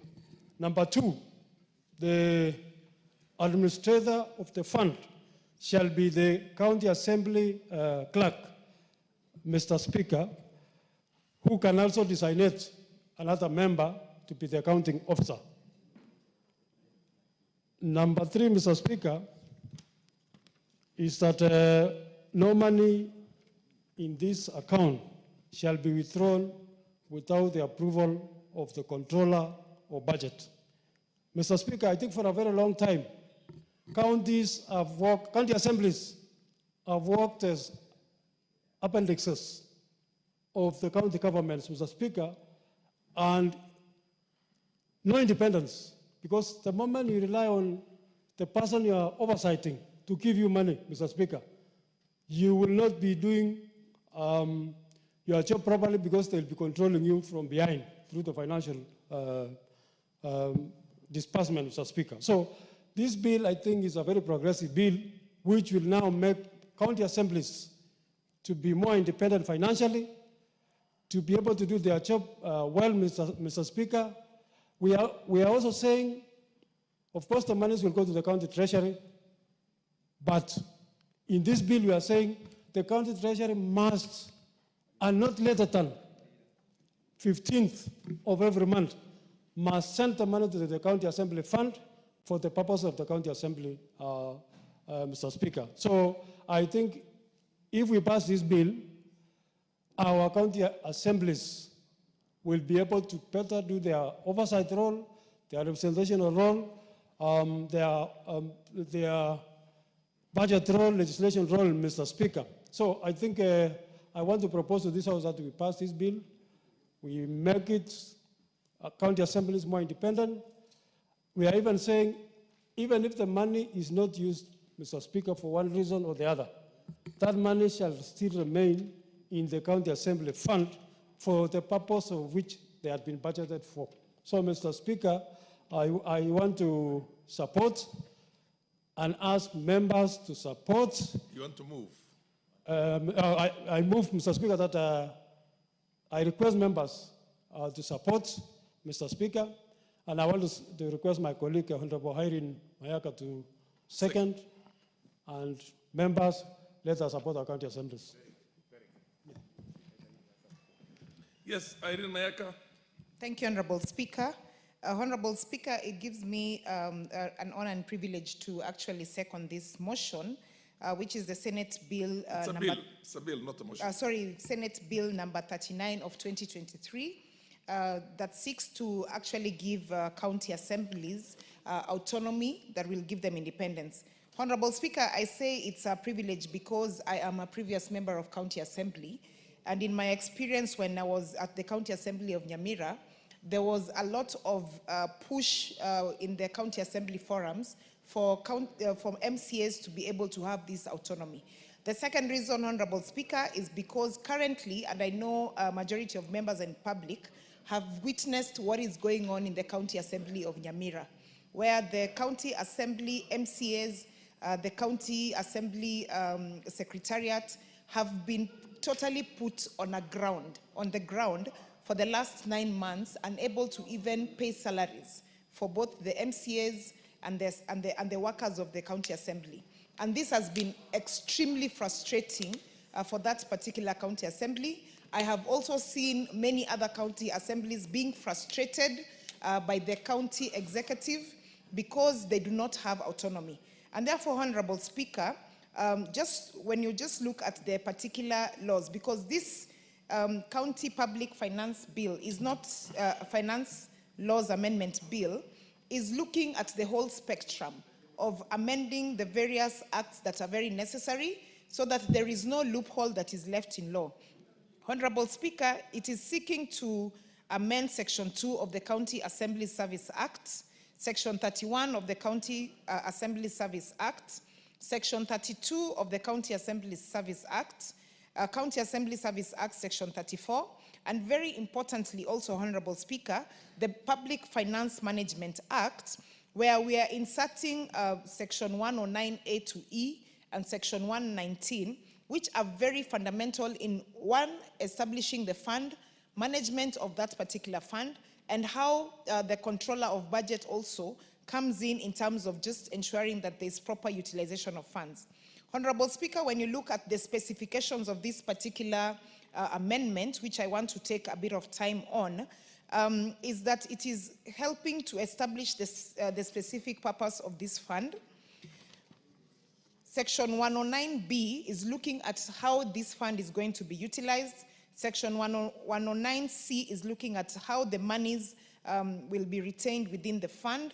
Section 119 is looking at the viewer rights. So the control of budget shall have viewer rights into this particular fund. And Honorable Speaker, also very important, is that there is Section 136 that has also been inserted that also looks at if funds have not been utilized, the appropriated funds that have not been utilized, how they will go back to Exchequer.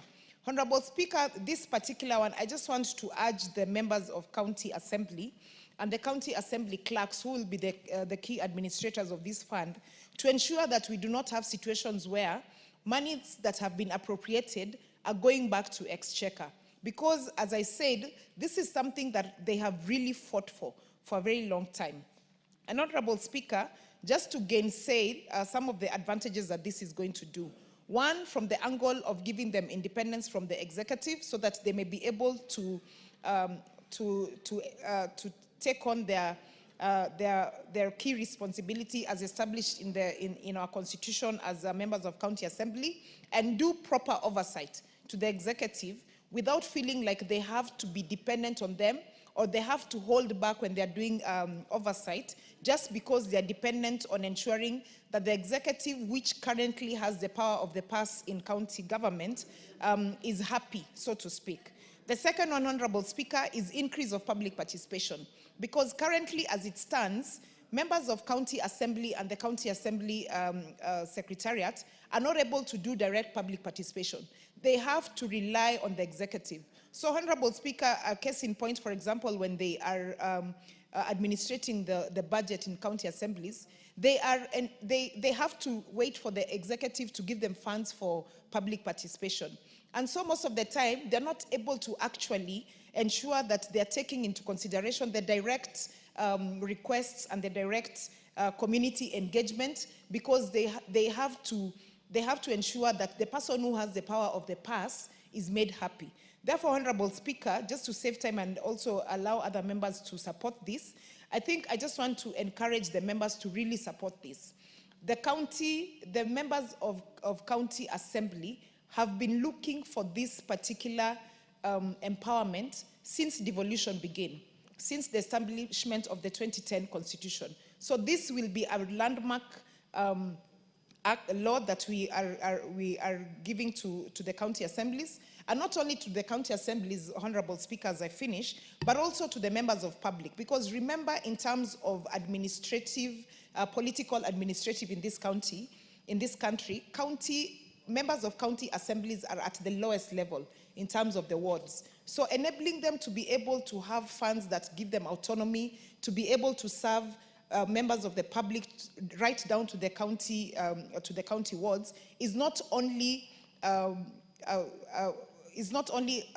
this House and the Senate giving the country a law that is very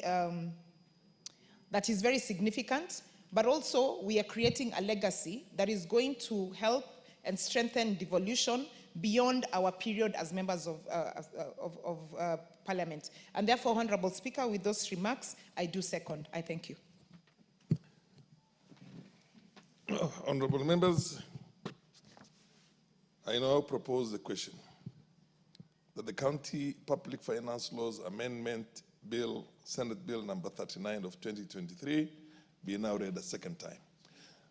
The Honorable Mutuse, followed by the Honorable Nyakundi and the Honorable Makalimul. Thank you very much, Mr. Speaker. Mr. Speaker, from the onset, I am very passionate about this legislative proposal. Passionate because this is one of the most progressive things that the 13th Parliament will have done for this country. So because this legislative proposal breathes life to the objectives of our new constitutional order that we bestowed upon ourselves in August 2010. One of the key objectives that is contained in our new constitution is devolution. Mr. Speaker, the second tier of government this afternoon received 415 billion Kenya shillings to take care of its operations, both recurrent and developmental. And Mr. Speaker, you will realize that at the county level, many governors have been personalizing the governance at that level, and they have been behaving as if they are demigods. And county assemblies, by the very creation of the constitution, are required to provide checks and balances. They are required to provide oversight so as to ensure good governance, accountability, and transparency in the manner in which the funds that this House has appropriated are managed at that level. But, Mr. Speaker, that objective has been fundamentally in terms of the execution of that mandate, it has been undermined. The chair of housing had interrupted me. Is fundamentally undermined. The Honorable Chair of Housing, Imrua Dikir. Is fundamentally undermined. Don't distract the good. Because governors have been treating the funds that go to their counties as if they are funds from their own groceries. They are funds that are personal to them. And county assemblies have not been getting their due share, even after budgeting and approval of their finances. The Speaker, you know, if you send a watchdog to watch over the funds at the county and the watchdog itself is not well fed, the likely outcome is that the watchdog will be compromised. And therefore, the proliferation, the corruption is partly to be blamed on the lack of financial independence of the county assemblies that we are giving this afternoon.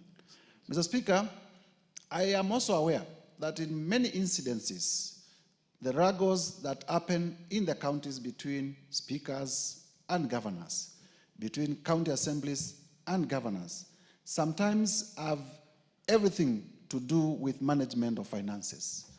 County assemblies, every other time they exercise their oversight mandate, either by inviting members of the executive for accountability purposes, the resultant effect, the reaction by the executive is always to withhold funding to the county assemblies. And therefore, this afternoon, it behoves upon every Kenyan to support the legislative proposal that is before us, so that county assemblies may have the independence, may have the financial independence. And this financial independence will also lead to decisional independence. It will lead to increased checks and balances and oversight.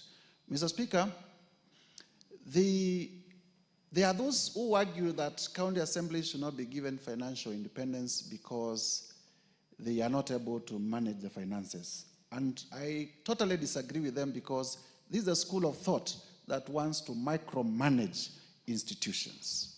The framers of our constitution, their wisdom was that at that level, there needs to be two distinct bodies, two distinct branches of government, the executive and the legislature. And just like at the national level, it is important that the county assembly, being the second arm of government at the county level, has financial independence. And therefore, I want to thank the Senate. I want to congratulate our own committee led by Kimani Kuria, and here in the House by Ambassador Lagat, and ably seconded by my sister from Nyamira, that we process this bill as quickly as possible, so that as we begin this new financial year, this September, as the President assents to the appropriations bill and funds begin to be disbursed to counties,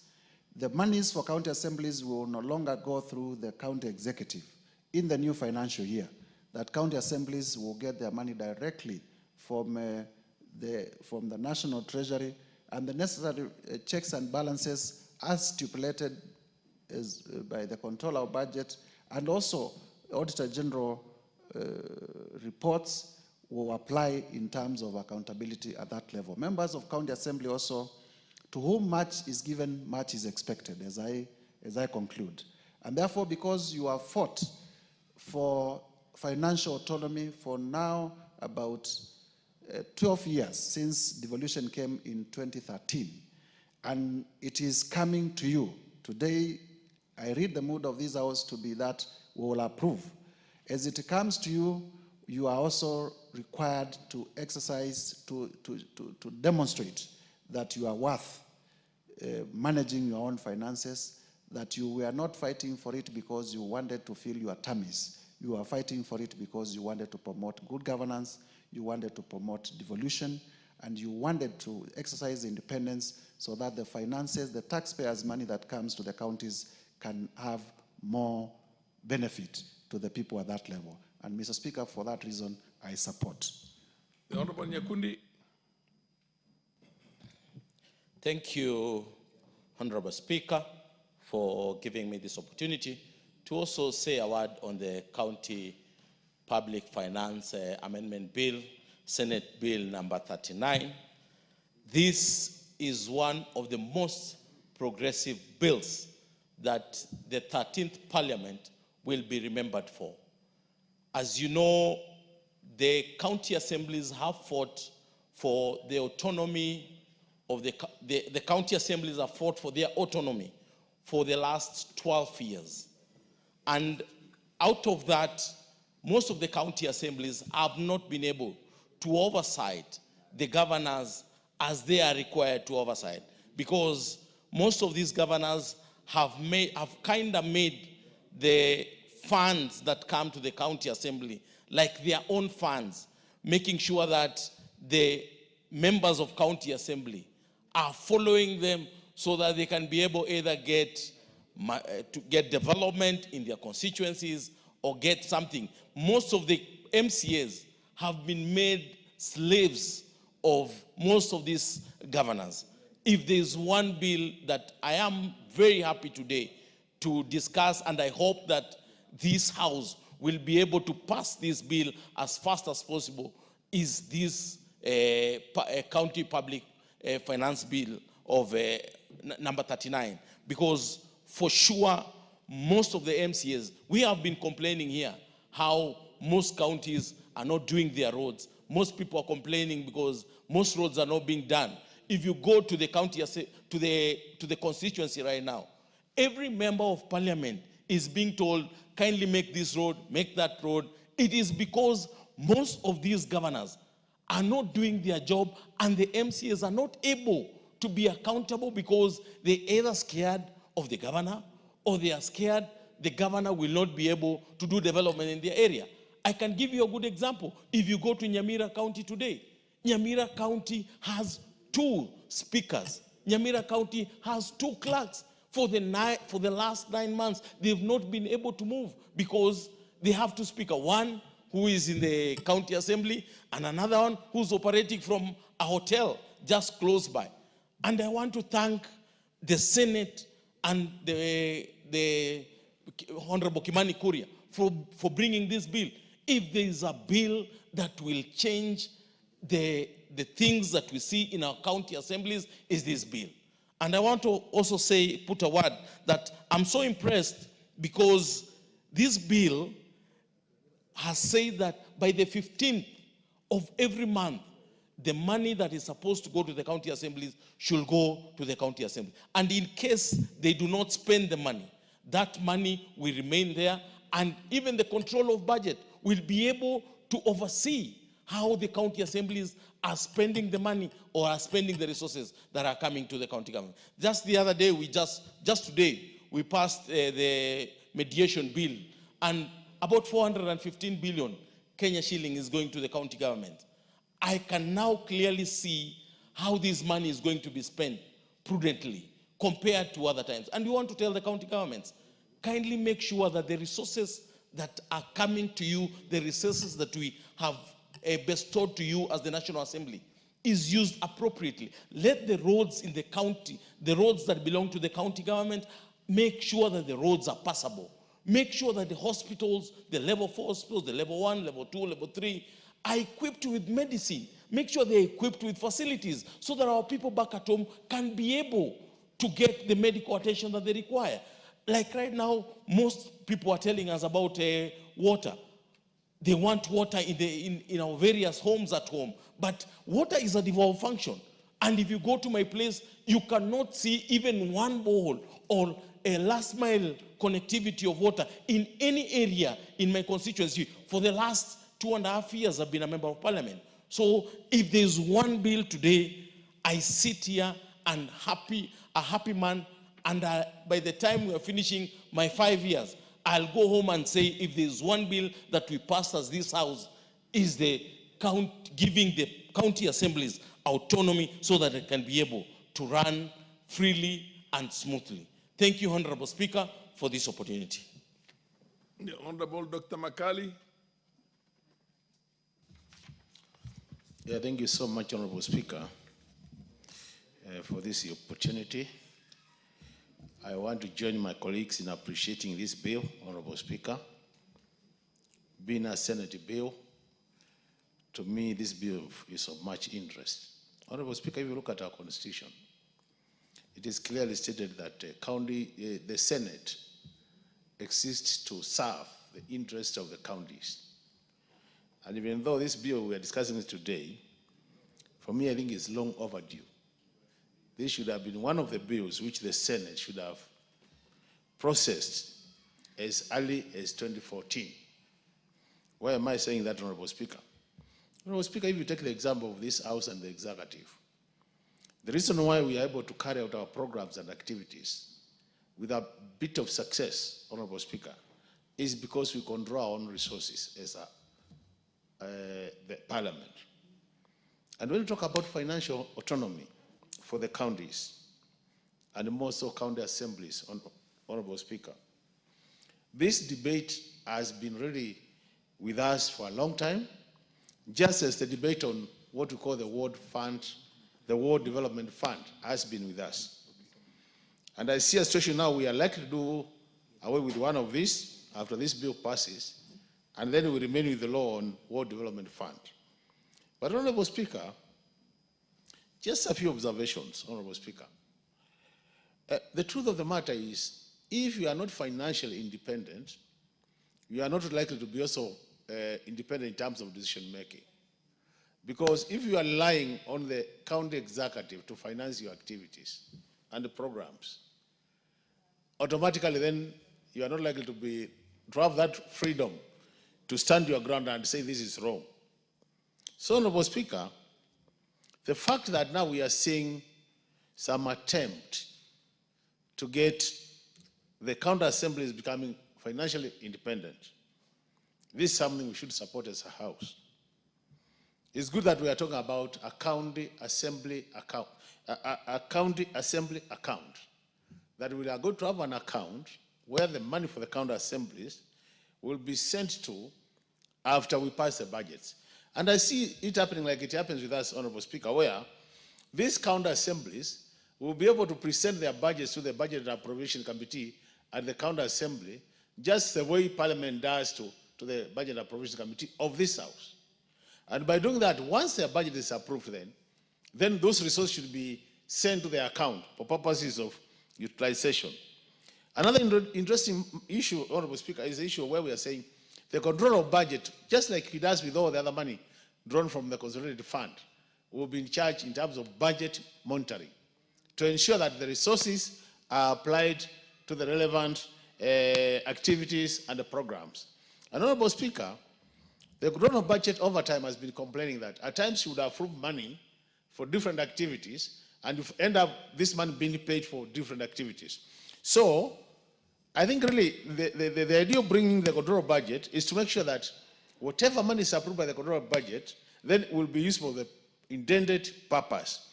And that's why to me that becomes very important, so that county assemblies can do their work as expected in the Constitution, because they have a constitutional mandate.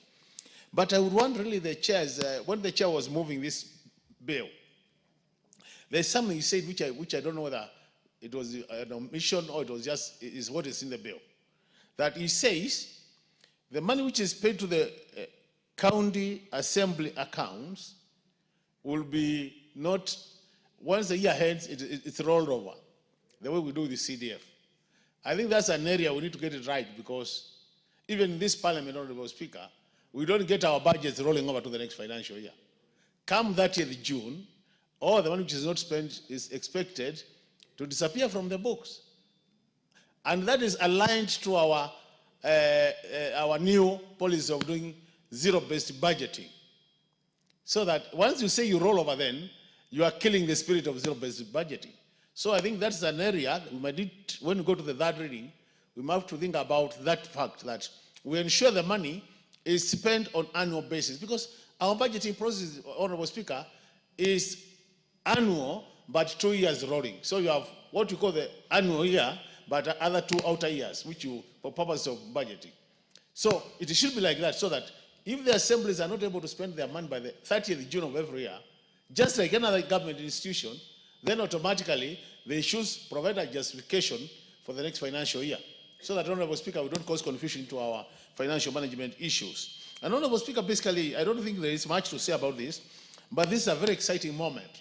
I wish this moment came about 9 or 10 years ago, so that today we would have county assemblies which are independent, because the problems we are seeing with corruption in the county executives, Honorable Speaker, is basically because our county assemblies don't have really what it takes to say no to some of the things happening within the county executives. But with this now financial autonomy, they will be able to say no and still carry on their activities. So, since their role is just like ours, legislation, representation, and oversight, now we think with the introduction of this financial autonomy, they should be able to carry that role effectively. We wish them all the best as now start the new journey with financial independence. Thank you so much, Honorable Speaker. The MP for Luanda, the Honorable Mungu. Thank you very much, Speaker, for the opportunity given that I may also add my voice to this very, very important piece of legislation. Mr. Speaker, allow me first and foremost thank them that came with the idea of having the county assemblies independent. Since devolution came into existence some 13 years ago, we have, as a country, we have been able to deliver, rather to send a lot of funds to the counties, Mr. Speaker, in trillions to date, 13 years down the line. In this current regime, I was just trying to check, Mr. Speaker, the government has been able to disburse over 1.2 trillion shillings to counties in terms of devolved funding. And this bill comes at a time where we have just been able to pass 415 billion allocated to counties, Mr. Speaker. But one of the greatest weaknesses we've seen all along is that the county assemblies, which are supposed to oversight, which are supposed to keep an eye on behalf of the common mwananchi over these funds, has been limping, Mr. Speaker. Limping because they have been depending on the executive, the county executive, to facilitate, to ensure that they're able to do their work. And therefore, the idea of having a county public finance law, Mr. Speaker, is such a brilliant idea, because it will go a long way in ensuring that all the funds which are devolved, all the funds that are sent to our counties, Mr. Speaker, are properly oversighted. Mr. Speaker, just like in the national government, we have parliament which is independent, having its own budget. We have judiciary which is independent, having its own budget. We have the executive, Mr. Speaker, who have their own budget. None of this, Mr. Speaker, will actually be impaired, or rather fail to exercise or to do its duty because of lack of resources. But on the other side, Mr. Speaker, on the second tier, where the county governments have been, Mr. Speaker, we find a situation whereby our members of county assemblies for a long time have been crying, for a long time have been asking that we have a position which can actually make them empowered enough to oversight the county, Mr. Speaker. We all agree, Mr. Speaker, that huge sums of money have been devolved to the county governments, but yet we didn't give the MCAs enough teeth to bite. We didn't give our county assemblies enough power to ensure that they're able to oversight. What has been happening, Mr. Speaker, is that in some counties, the county executive, Mr. Speaker, has been micromanaging, sometimes holding the purse, sometimes frustrating the work of legislation and oversight of the county assemblies by ensuring that they are not facilitated. And therefore, to me, this bill comes at the right time, Mr. Speaker, that will therefore give power, will therefore give muscle, will therefore give the right energy to our assemblies to ensure that the county governments are oversighted, Mr. Speaker. Autonomy is one thing that these members of county assemblies have been telling us all along, Mr. Speaker, including in Vihiga County, where I come from, Mr. Speaker. Our assembly has about 36 members. One thing they have been talking about is that we are able to ensure they are independent. We are able to ensure they have autonomy. We are able to ensure they are able to do their work without any fear or favor because they are properly protected, Mr. Speaker. And therefore, the issue of making them independent, to me, is a great gain, Mr. Speaker, and I want to believe and pray that this will go a long way in ensuring that our funds at the county level are properly oversighted, Mr. Speaker. One thing I like about this bill is that the county executive will not be doing it at its whims. They have been given specific deadlines within which these funds must be given to the assemblies, Mr. Speaker, 15th of every month. Meaning it's not the county executive that controls that. It is the control of budget. The control of budget. Thank you, Mr. Speaker, for that. So the actual independence itself of autonomy is total. That money doesn't go through, as far as the bill is concerned, through the county government. Thank you, Mr. Speaker. It's in line with exactly how we do it here in the National Assembly. Exactly. Okay. So that was, Mr. Speaker, is a great deal. And all I may ask is that now that these funds, we have a clause that says, Mr. Speaker, if these monies are not spent, we should not even envisage a situation whereby at the end of the financial year, funds have not been spent because of maybe lack of flair of the accounting officers. What we need to ensure that these funds are given to the assemblies and they actually spent so that they are not rolled over, as Mheshimiwa Daktari was actually alluding to. Therefore, I stand support and say that this is a great gain that will go a long way in ensuring that devolution works. Thank you, Mr. Speaker.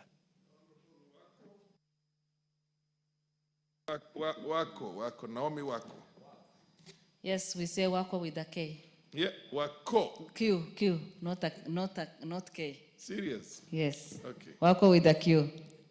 Thank you, Honorable Speaker. Indeed, you are right. It's Wako. Yes, Wako with a Q. Yeah, yes, thank you. Thank you, Honorable Speaker, for giving me this opportunity once again to add my voice to this very important bill on County Public Finance Laws Amendment Bill. I also want to thank the originators of the bill because they have given us and the entire country something that we can all be proud of. Honorable Speaker, when we got the Constitution 2010, it gave us the opportunity to serve this country in a better way. It gave the country the freedom that we have been desiring and also empowered women, people living with disability, and other groups in this country.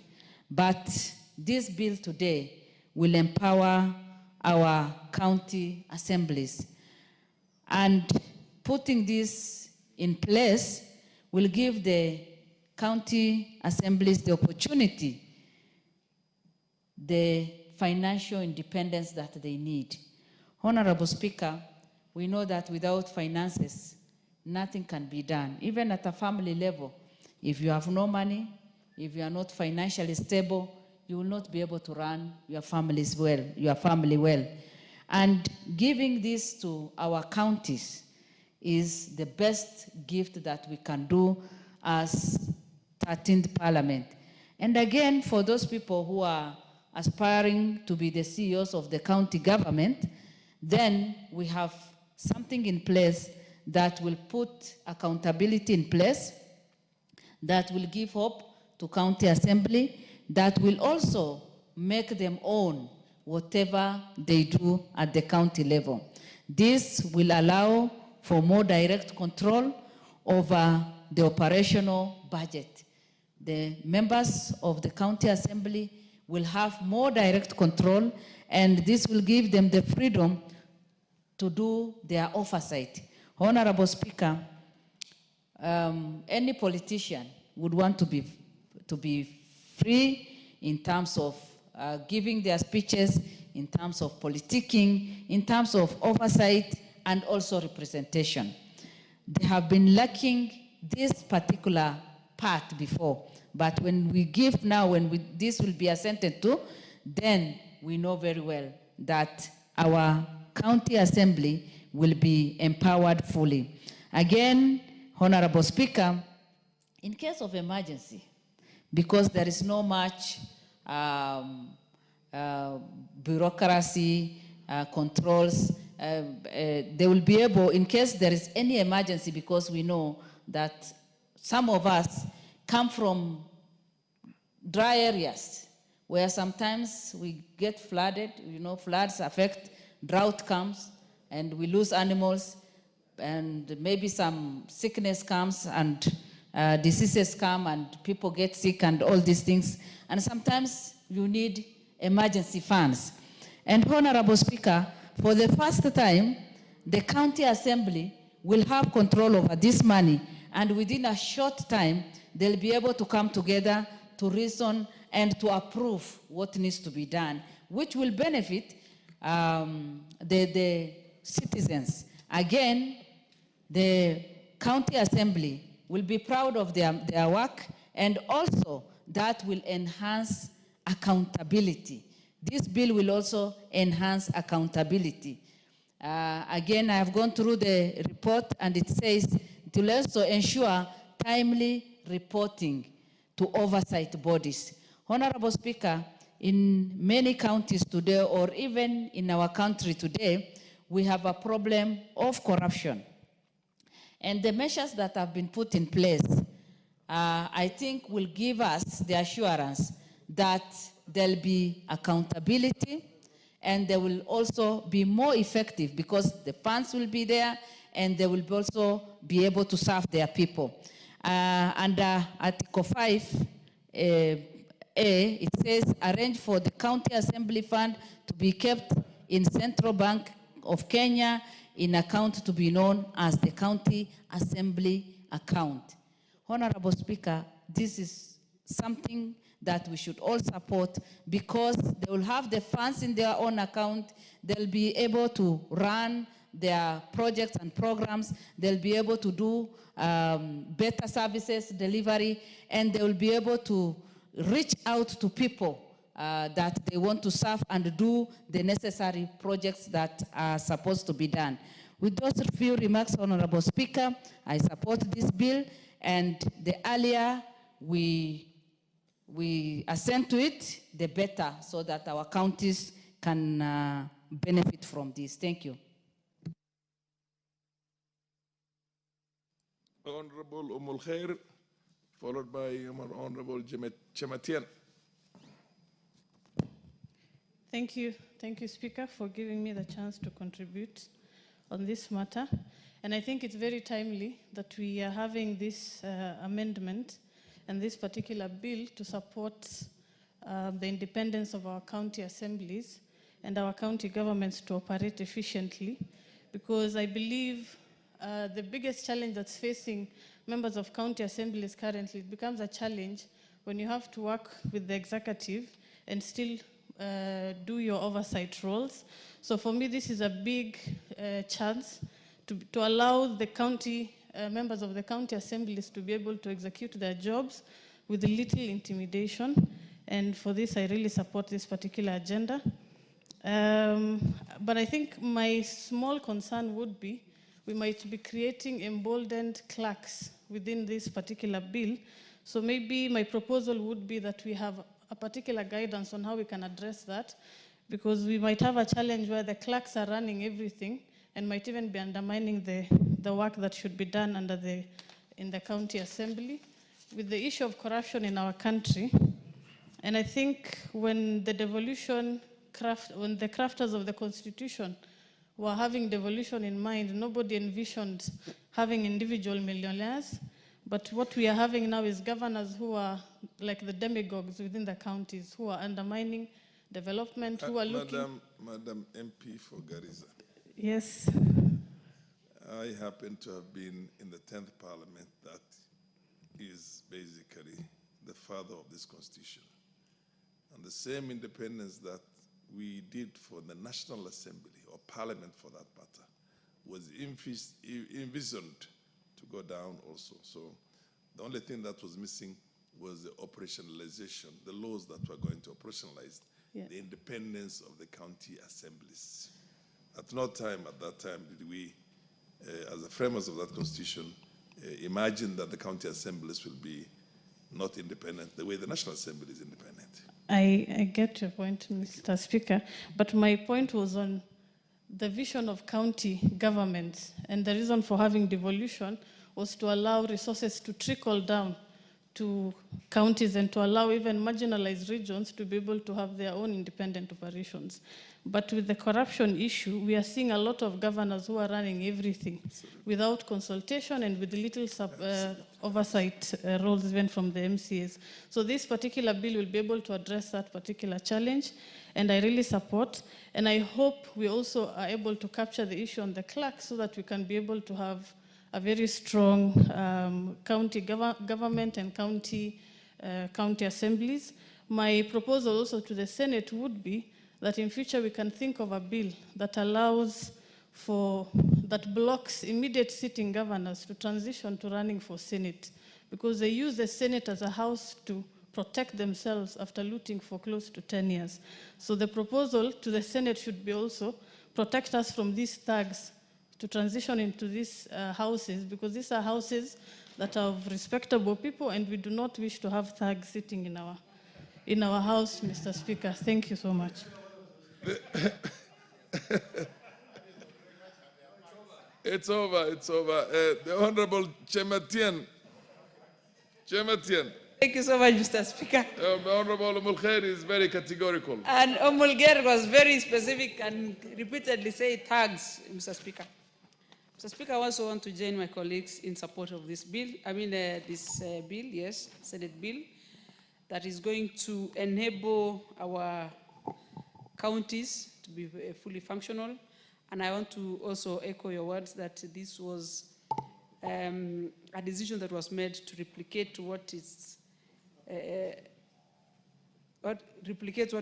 It is also used in all the National Assembly.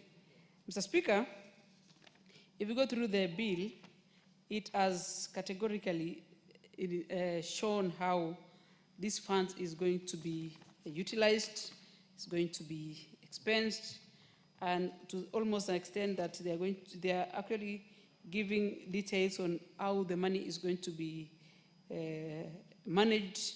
And this Finance Management Act is, if you ask me, Mr. Speaker, is going to help us manage our counties specifically, and going to every individual county with their own, in terms of numbers, in terms of locations, because it all differs from the regions in this country. And I would really encourage that this is a very nice bill, because, Mr. Speaker, if you look at what our MCAs go through, as much as they want to do their work without interfering with the executive, which is the I'm distracted a bit, Mr. Speaker. We have two mics on. Can you switch off the one with Mulkhair? Yes. Because as they do their oversight, specifically with the governors and the executive, which is the CECs and the CEOs, they also need to have their own fund that they are able to manage the day-to-day activities in the assembly. Just like the way we do here in Parliament, where we can pay our bills, we can manage our spaces, make sure the building of the county's assembly is managed in proper way. And you know, these are properties of the people of Kenya, and it's supposed to be helping the counties to grow for posterity. Mr. Speaker, I am keen to also add that in this fund, it shall be used to defray the administrative expenses, just like I've said, and also these buildings and grounds and assets of the county assemblies. This is going to give these counties in good shape for long. And also the good thing about this fund is that it's going to be, according to the Constitution, it is going to have their accruals and the balances in the county assemblies that end of each financial year shall be retained in the county assembly fund and applied in accordance with this constitution. There's a very interesting one, Mr. Speaker, that says in, I think Article 109E says, the county treasurer shall at any beginning of every month and in any event not later than the 15th day from the commencement of the month disburse monies to the county assemblies fund for the expenditure of the following month. This is going to give proper utilization and going to be a good management in the counties. If you realize, Mr. Speaker, most of the counties are not able to pay their own bills. It's because this fund is going to do a very good service to them. Number two, to add also, Mr. Speaker, is that the administrator, which is going to be the clerk, is able to manage the institution, because these institutions are already in place. And for us to maintain and make them useful for all our future, we have to give them opportunity to serve and through this Finance Act. Otherwise, Mr. Speaker, I want to say thank you, and I want to say I support this Finance and bill. Thank you. Honorable Naisula, the lady from Samburu. Thank you very much, Mr. Speaker, and thank you for giving women in quick succession the chance to speak, because we are always thrown in like beans in Githeri. But thank you very much. Thank you so much. I'll take a very few minutes, Mr. Speaker, because my colleagues have said a lot about this bill. I want to support the County Public Finance Laws Amendment and commend the Finance Committee from the Senate, led by the Chair, Honorable Roba, for coming up with this very important bill. And you know, as you have rightfully said severally, that you were there during the constitution making process, and the constitution is a live document. It is something that as we implement it, we learn, we see what needs to be done progressively as a country. And so this is one of the issues that the Senate has seen is a challenge, and also our county assemblies, because I know many members here whom their county assembly members have reached out to, that when this bill comes to the floor of the House, we support, because they have noted that there is a big challenge when they have no autonomy, and especially of their finances and how they run and manage the resources that come to the county assemblies, Mr. Speaker. It is quite demoralizing when it is the executive which allocates money, and it's like the assemblies are the qualms of the executive of the counties, and so that they have to wait for the executive how much money. It's like they're begging for that money, Mr. Speaker. But as you had rightly said, it will mirror what we have as the National Assembly or as Parliament, what we have with the judiciary and also the executive. Because we've seen also another challenge in our counties where MCAs have to run around looking for the ward fund, and if you don't support that governor, you will not be given ward fund. So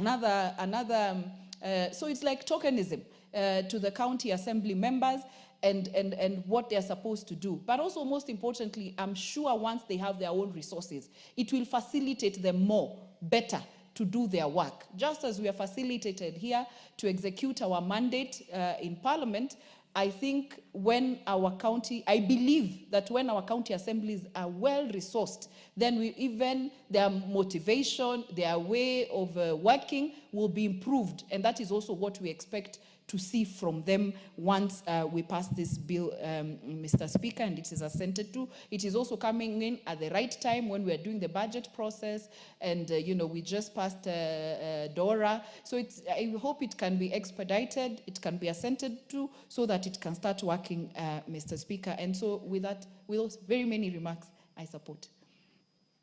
The Honorable MP for Tharaka, Murugara. Yes, thank you very much, Mr. Speaker. Mr. Speaker, I begin by saying three things. Number one,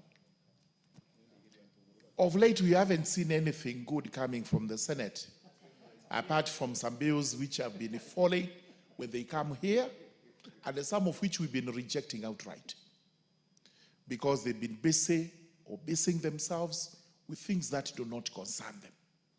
But for now, this period of time as we debate, something good has come from the Senate. A bill trying to entrench a fund in the Public Finance Management Act to secure ward representatives, the MCS. Independence of the county assembly. Number two, as we strive for independence of the county assemblies, we must also remind ourselves that we have not had kind words for governors.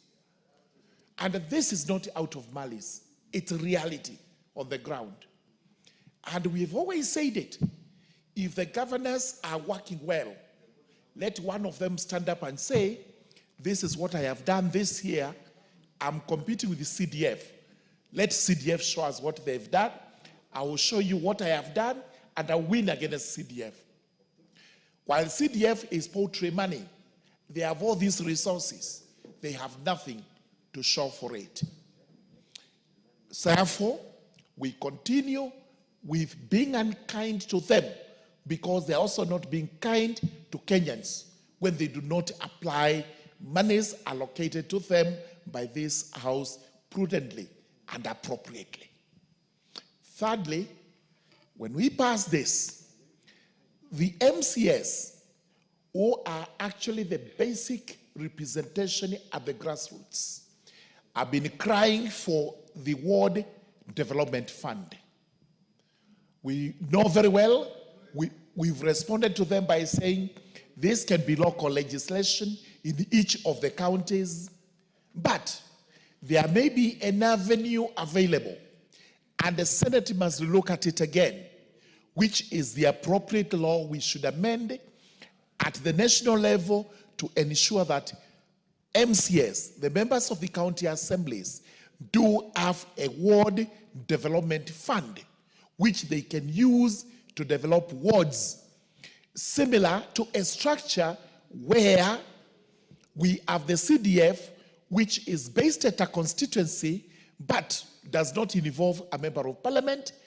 Also, these ward development funds would actually not involve members of county assemblies, but would be administered in line with the way CDF is administered.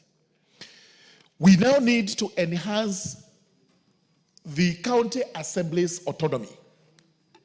And one way of doing it is to establish this fund.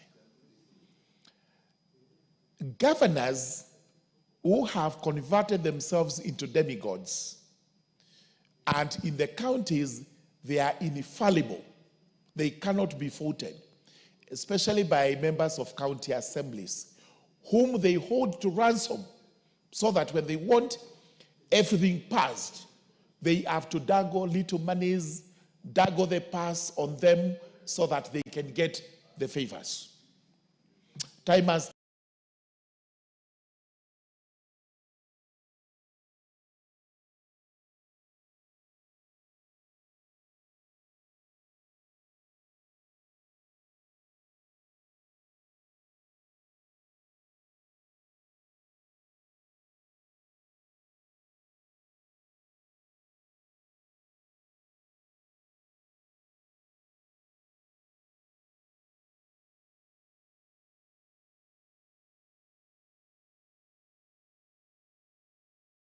over these funds to ensure that if there is any intention of filtering the money, ensuring that it is not used in the right way, there are interventions and interjections at that level to ensure the funds are protected.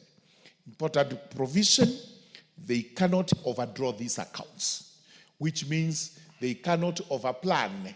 They have to live within their means. They have to plan in accordance with the monies appropriated into these accounts, or however else they are raised, which monies are paid into this fund. It is very important also to note the provisions on utilization of the funds. And this is where we have had members of the county assemblies, whenever they raise an issue, because the governors know they are hungry, they are taken on a trip to Mombasa, where they are entertained by the governor, they are given paltry sums of money, and they drop whatever noble idea they had. This money is going to be defray the administrative expenses of the county assembly, including taking care of these members. Number two, they may be able to acquire buildings, grounds, and assets for the county assembly. This is a very important clause because my county, Tharaka Nithi, as the headquarters at a place called Kathwana, we do not have a county assembly apart from some Mabati building that was cobbled up in 2014 to house the county assembly. Thereafter, there have been attempts to build this county assembly headquarters without any success because there is no money meant for it, and when it is appropriated by the executive, eventually it is realigned to something else, and they continue suffering under those structures. This money, once ring-fenced into this account, will be useful in ensuring that whatever infrastructure the county assembly wishes to acquire is actually acquired without interference from the executive. And many of the other proposed amendments which try to make this fund as autonomous as it can be, and it is that autonomy which the MCS have been crying for. The House of Parliament, beginning with the Senate, whose primary function is to ensure that the county government's function, the county assemblies are protected, must come up with legislation like this. And we, as members of this House, must also render support to the Senate so that we are able to entrench autonomy of county assemblies in law, and this is to the advantage of devolution. This is in execution of the aims and aspirations of our Constitution in making provision for devolved units. With those remarks, I beg to support this very important bill coming from the Senate. The Honorable Rindikiri. Thank you, Mr. Speaker. I join my colleagues in support of this amendment to ensure there is autonomy in the operations of our county assemblies. Mr. Speaker, we are so lucky as a National Assembly to have the Parliamentary Service Commission. This takes care of the activities and operations of the National Assembly. Our county assemblies don't have. Yet, in the spirit of good governance, all the institutions charged with the responsibility of oversight. Honorable Rindikiri, county assemblies also have same thing. We have the Parliamentary Service Commission. They also have a county service. I hear you, but what am I saying on that? But they don't have that autonomy in terms of... They don't have the autonomy. Financial autonomy. That's what I said. Absolutely. And that's what my point. So, even that county public service board, to a great extent, is also controlled by the executive. Now, in the spirit of good governance, there is what we call participation, principle of participation. Our MCAs, they are involved in the public participation when the budget process is taking place. And the MCAs want to be responsive to their wants. But their operations are curtailed because their salaries come through the executive. Their petty cash comes through the executive. Their benefit comes through the executive. And by the nature of this executive today in the governance, they have used that lapse in law to control and manage the county assemblies. Mr. Speaker, it is very, very, very bad in the spirit where in this era we are exercising good governance. You cannot be a good governor if you are not giving the freedom to those people who are supposed to be oversighting you. I want to give a clear example of our county Meru, where we have been for the last almost like 2 years, where there is no oversight, there is no monitoring, there is no evaluation of what is happening. There is drama everywhere. The MCAs are being divided simply because the executive has taken control of the finances. In leadership, in governance, it is the control of finance that matters quite a lot. And once the governor is in control of finance, the other matters are left now to the mercy of that governor. Mr. Speaker, it is the high time that we support the MCAs to be autonomous in their operations so that they can be able to execute their representation and their oversight for the benefit of the people they represent in every ward. If we have to call in an example of bad governance, we can do a case study of Meru County between 2022 and 2024. And then now, if you want to do a good structure of study of good governance, we can start from last year up to now, where good governance and bad governance is very visible. I want to thank the Senate for the first time, because it has taken them quite a long time. And these are the things they are supposed to be doing. What they have been doing, trying to oversight even the National Assembly, it is wrong. And I want to thank our judiciary, because the judiciary has set the clear record. And I want to believe if the senators are serious, they will go back now and work with the county assemblies to oversight the executive. Mr. Speaker, this juggling of carrots by the executive to the MCs will come to an end because of this bill. And I want to believe now the cooperation between the oversighters, the National Assembly members of Parliament, and the MCAs will have now the freedom of serving our people without being now controlled by the executive. With those few remarks, I support this amendment and congratulate the Senate for the first time in my being in this house. This is the best thing they have done.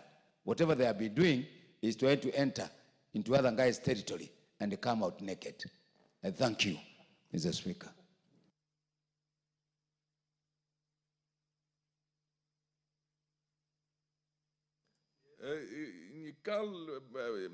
But when the majority leader asks for it somehow, they do get certain preference. Proceed, Deputy.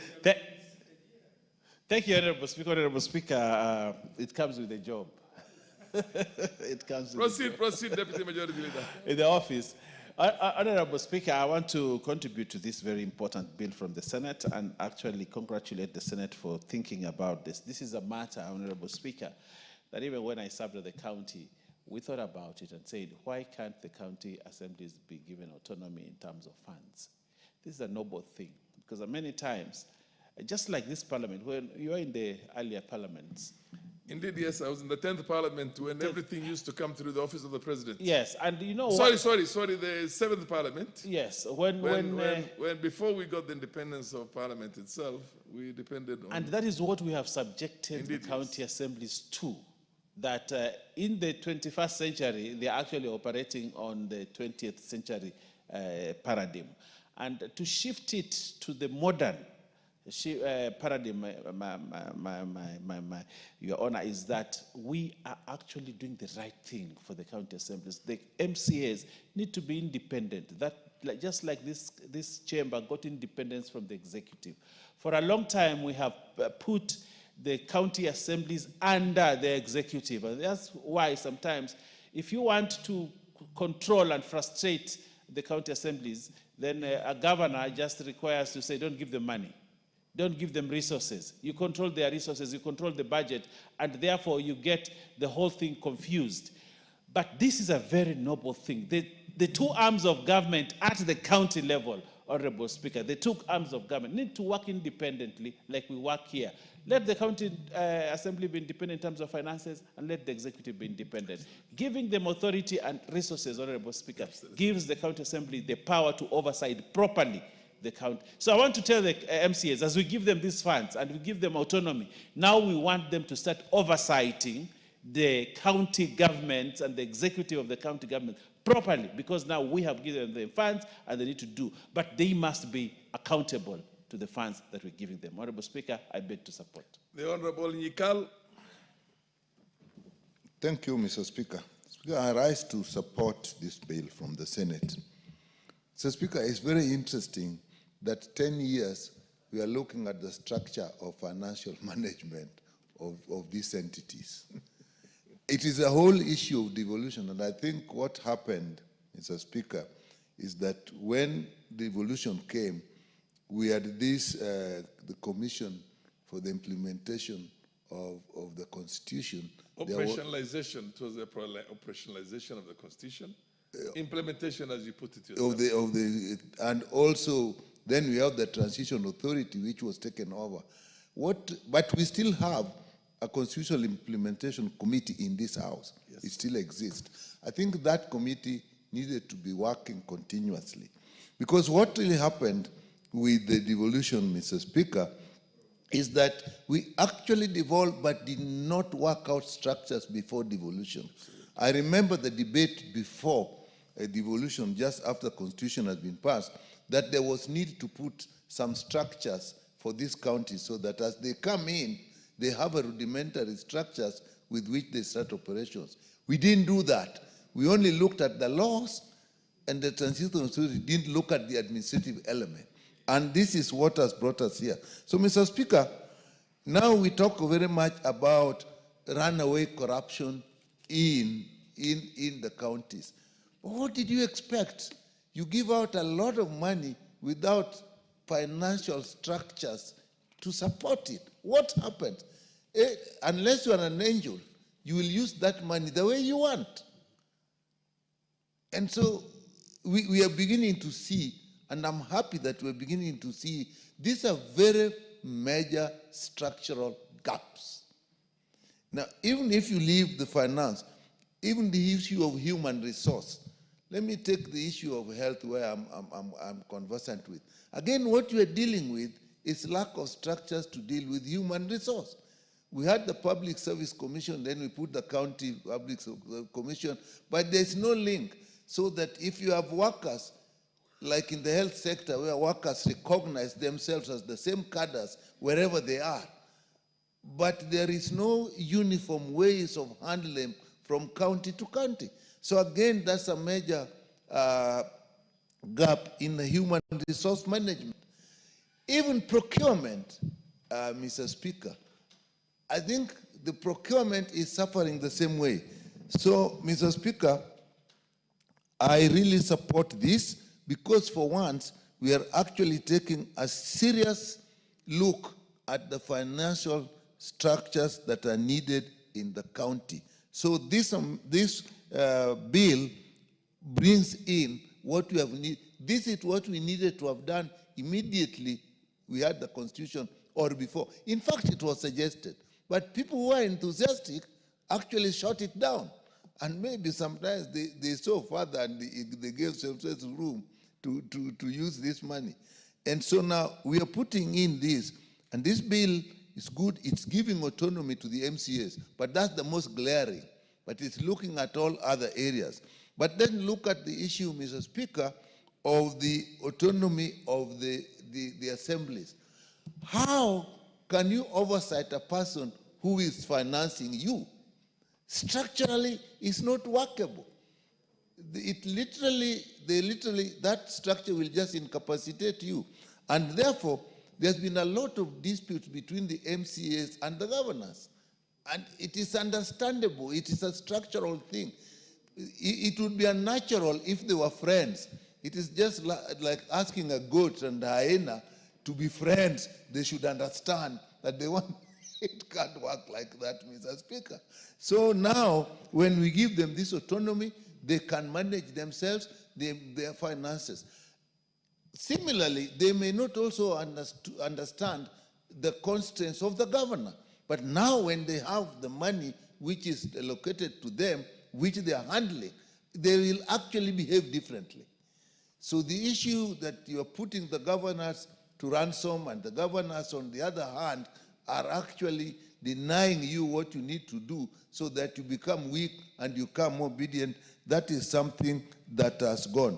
And I think, Mr. Speaker, even many of the attempts to impeach governors may actually arise from this dispute. You are denying us this, tutakutoa tu. That is what has been going on. So now that we have put that in place, I think it will also we'll also need, after this has been implemented, to actually go into training and put structures for them. So, Mr. Speaker, I support this, but I'll also say we do not only need to look at the financial structures, we should also go ahead and look at the human resource management structures, procurement structures. Remember, we were recently just looking at how can they access funds from grants and from donors. That would be... Yeah.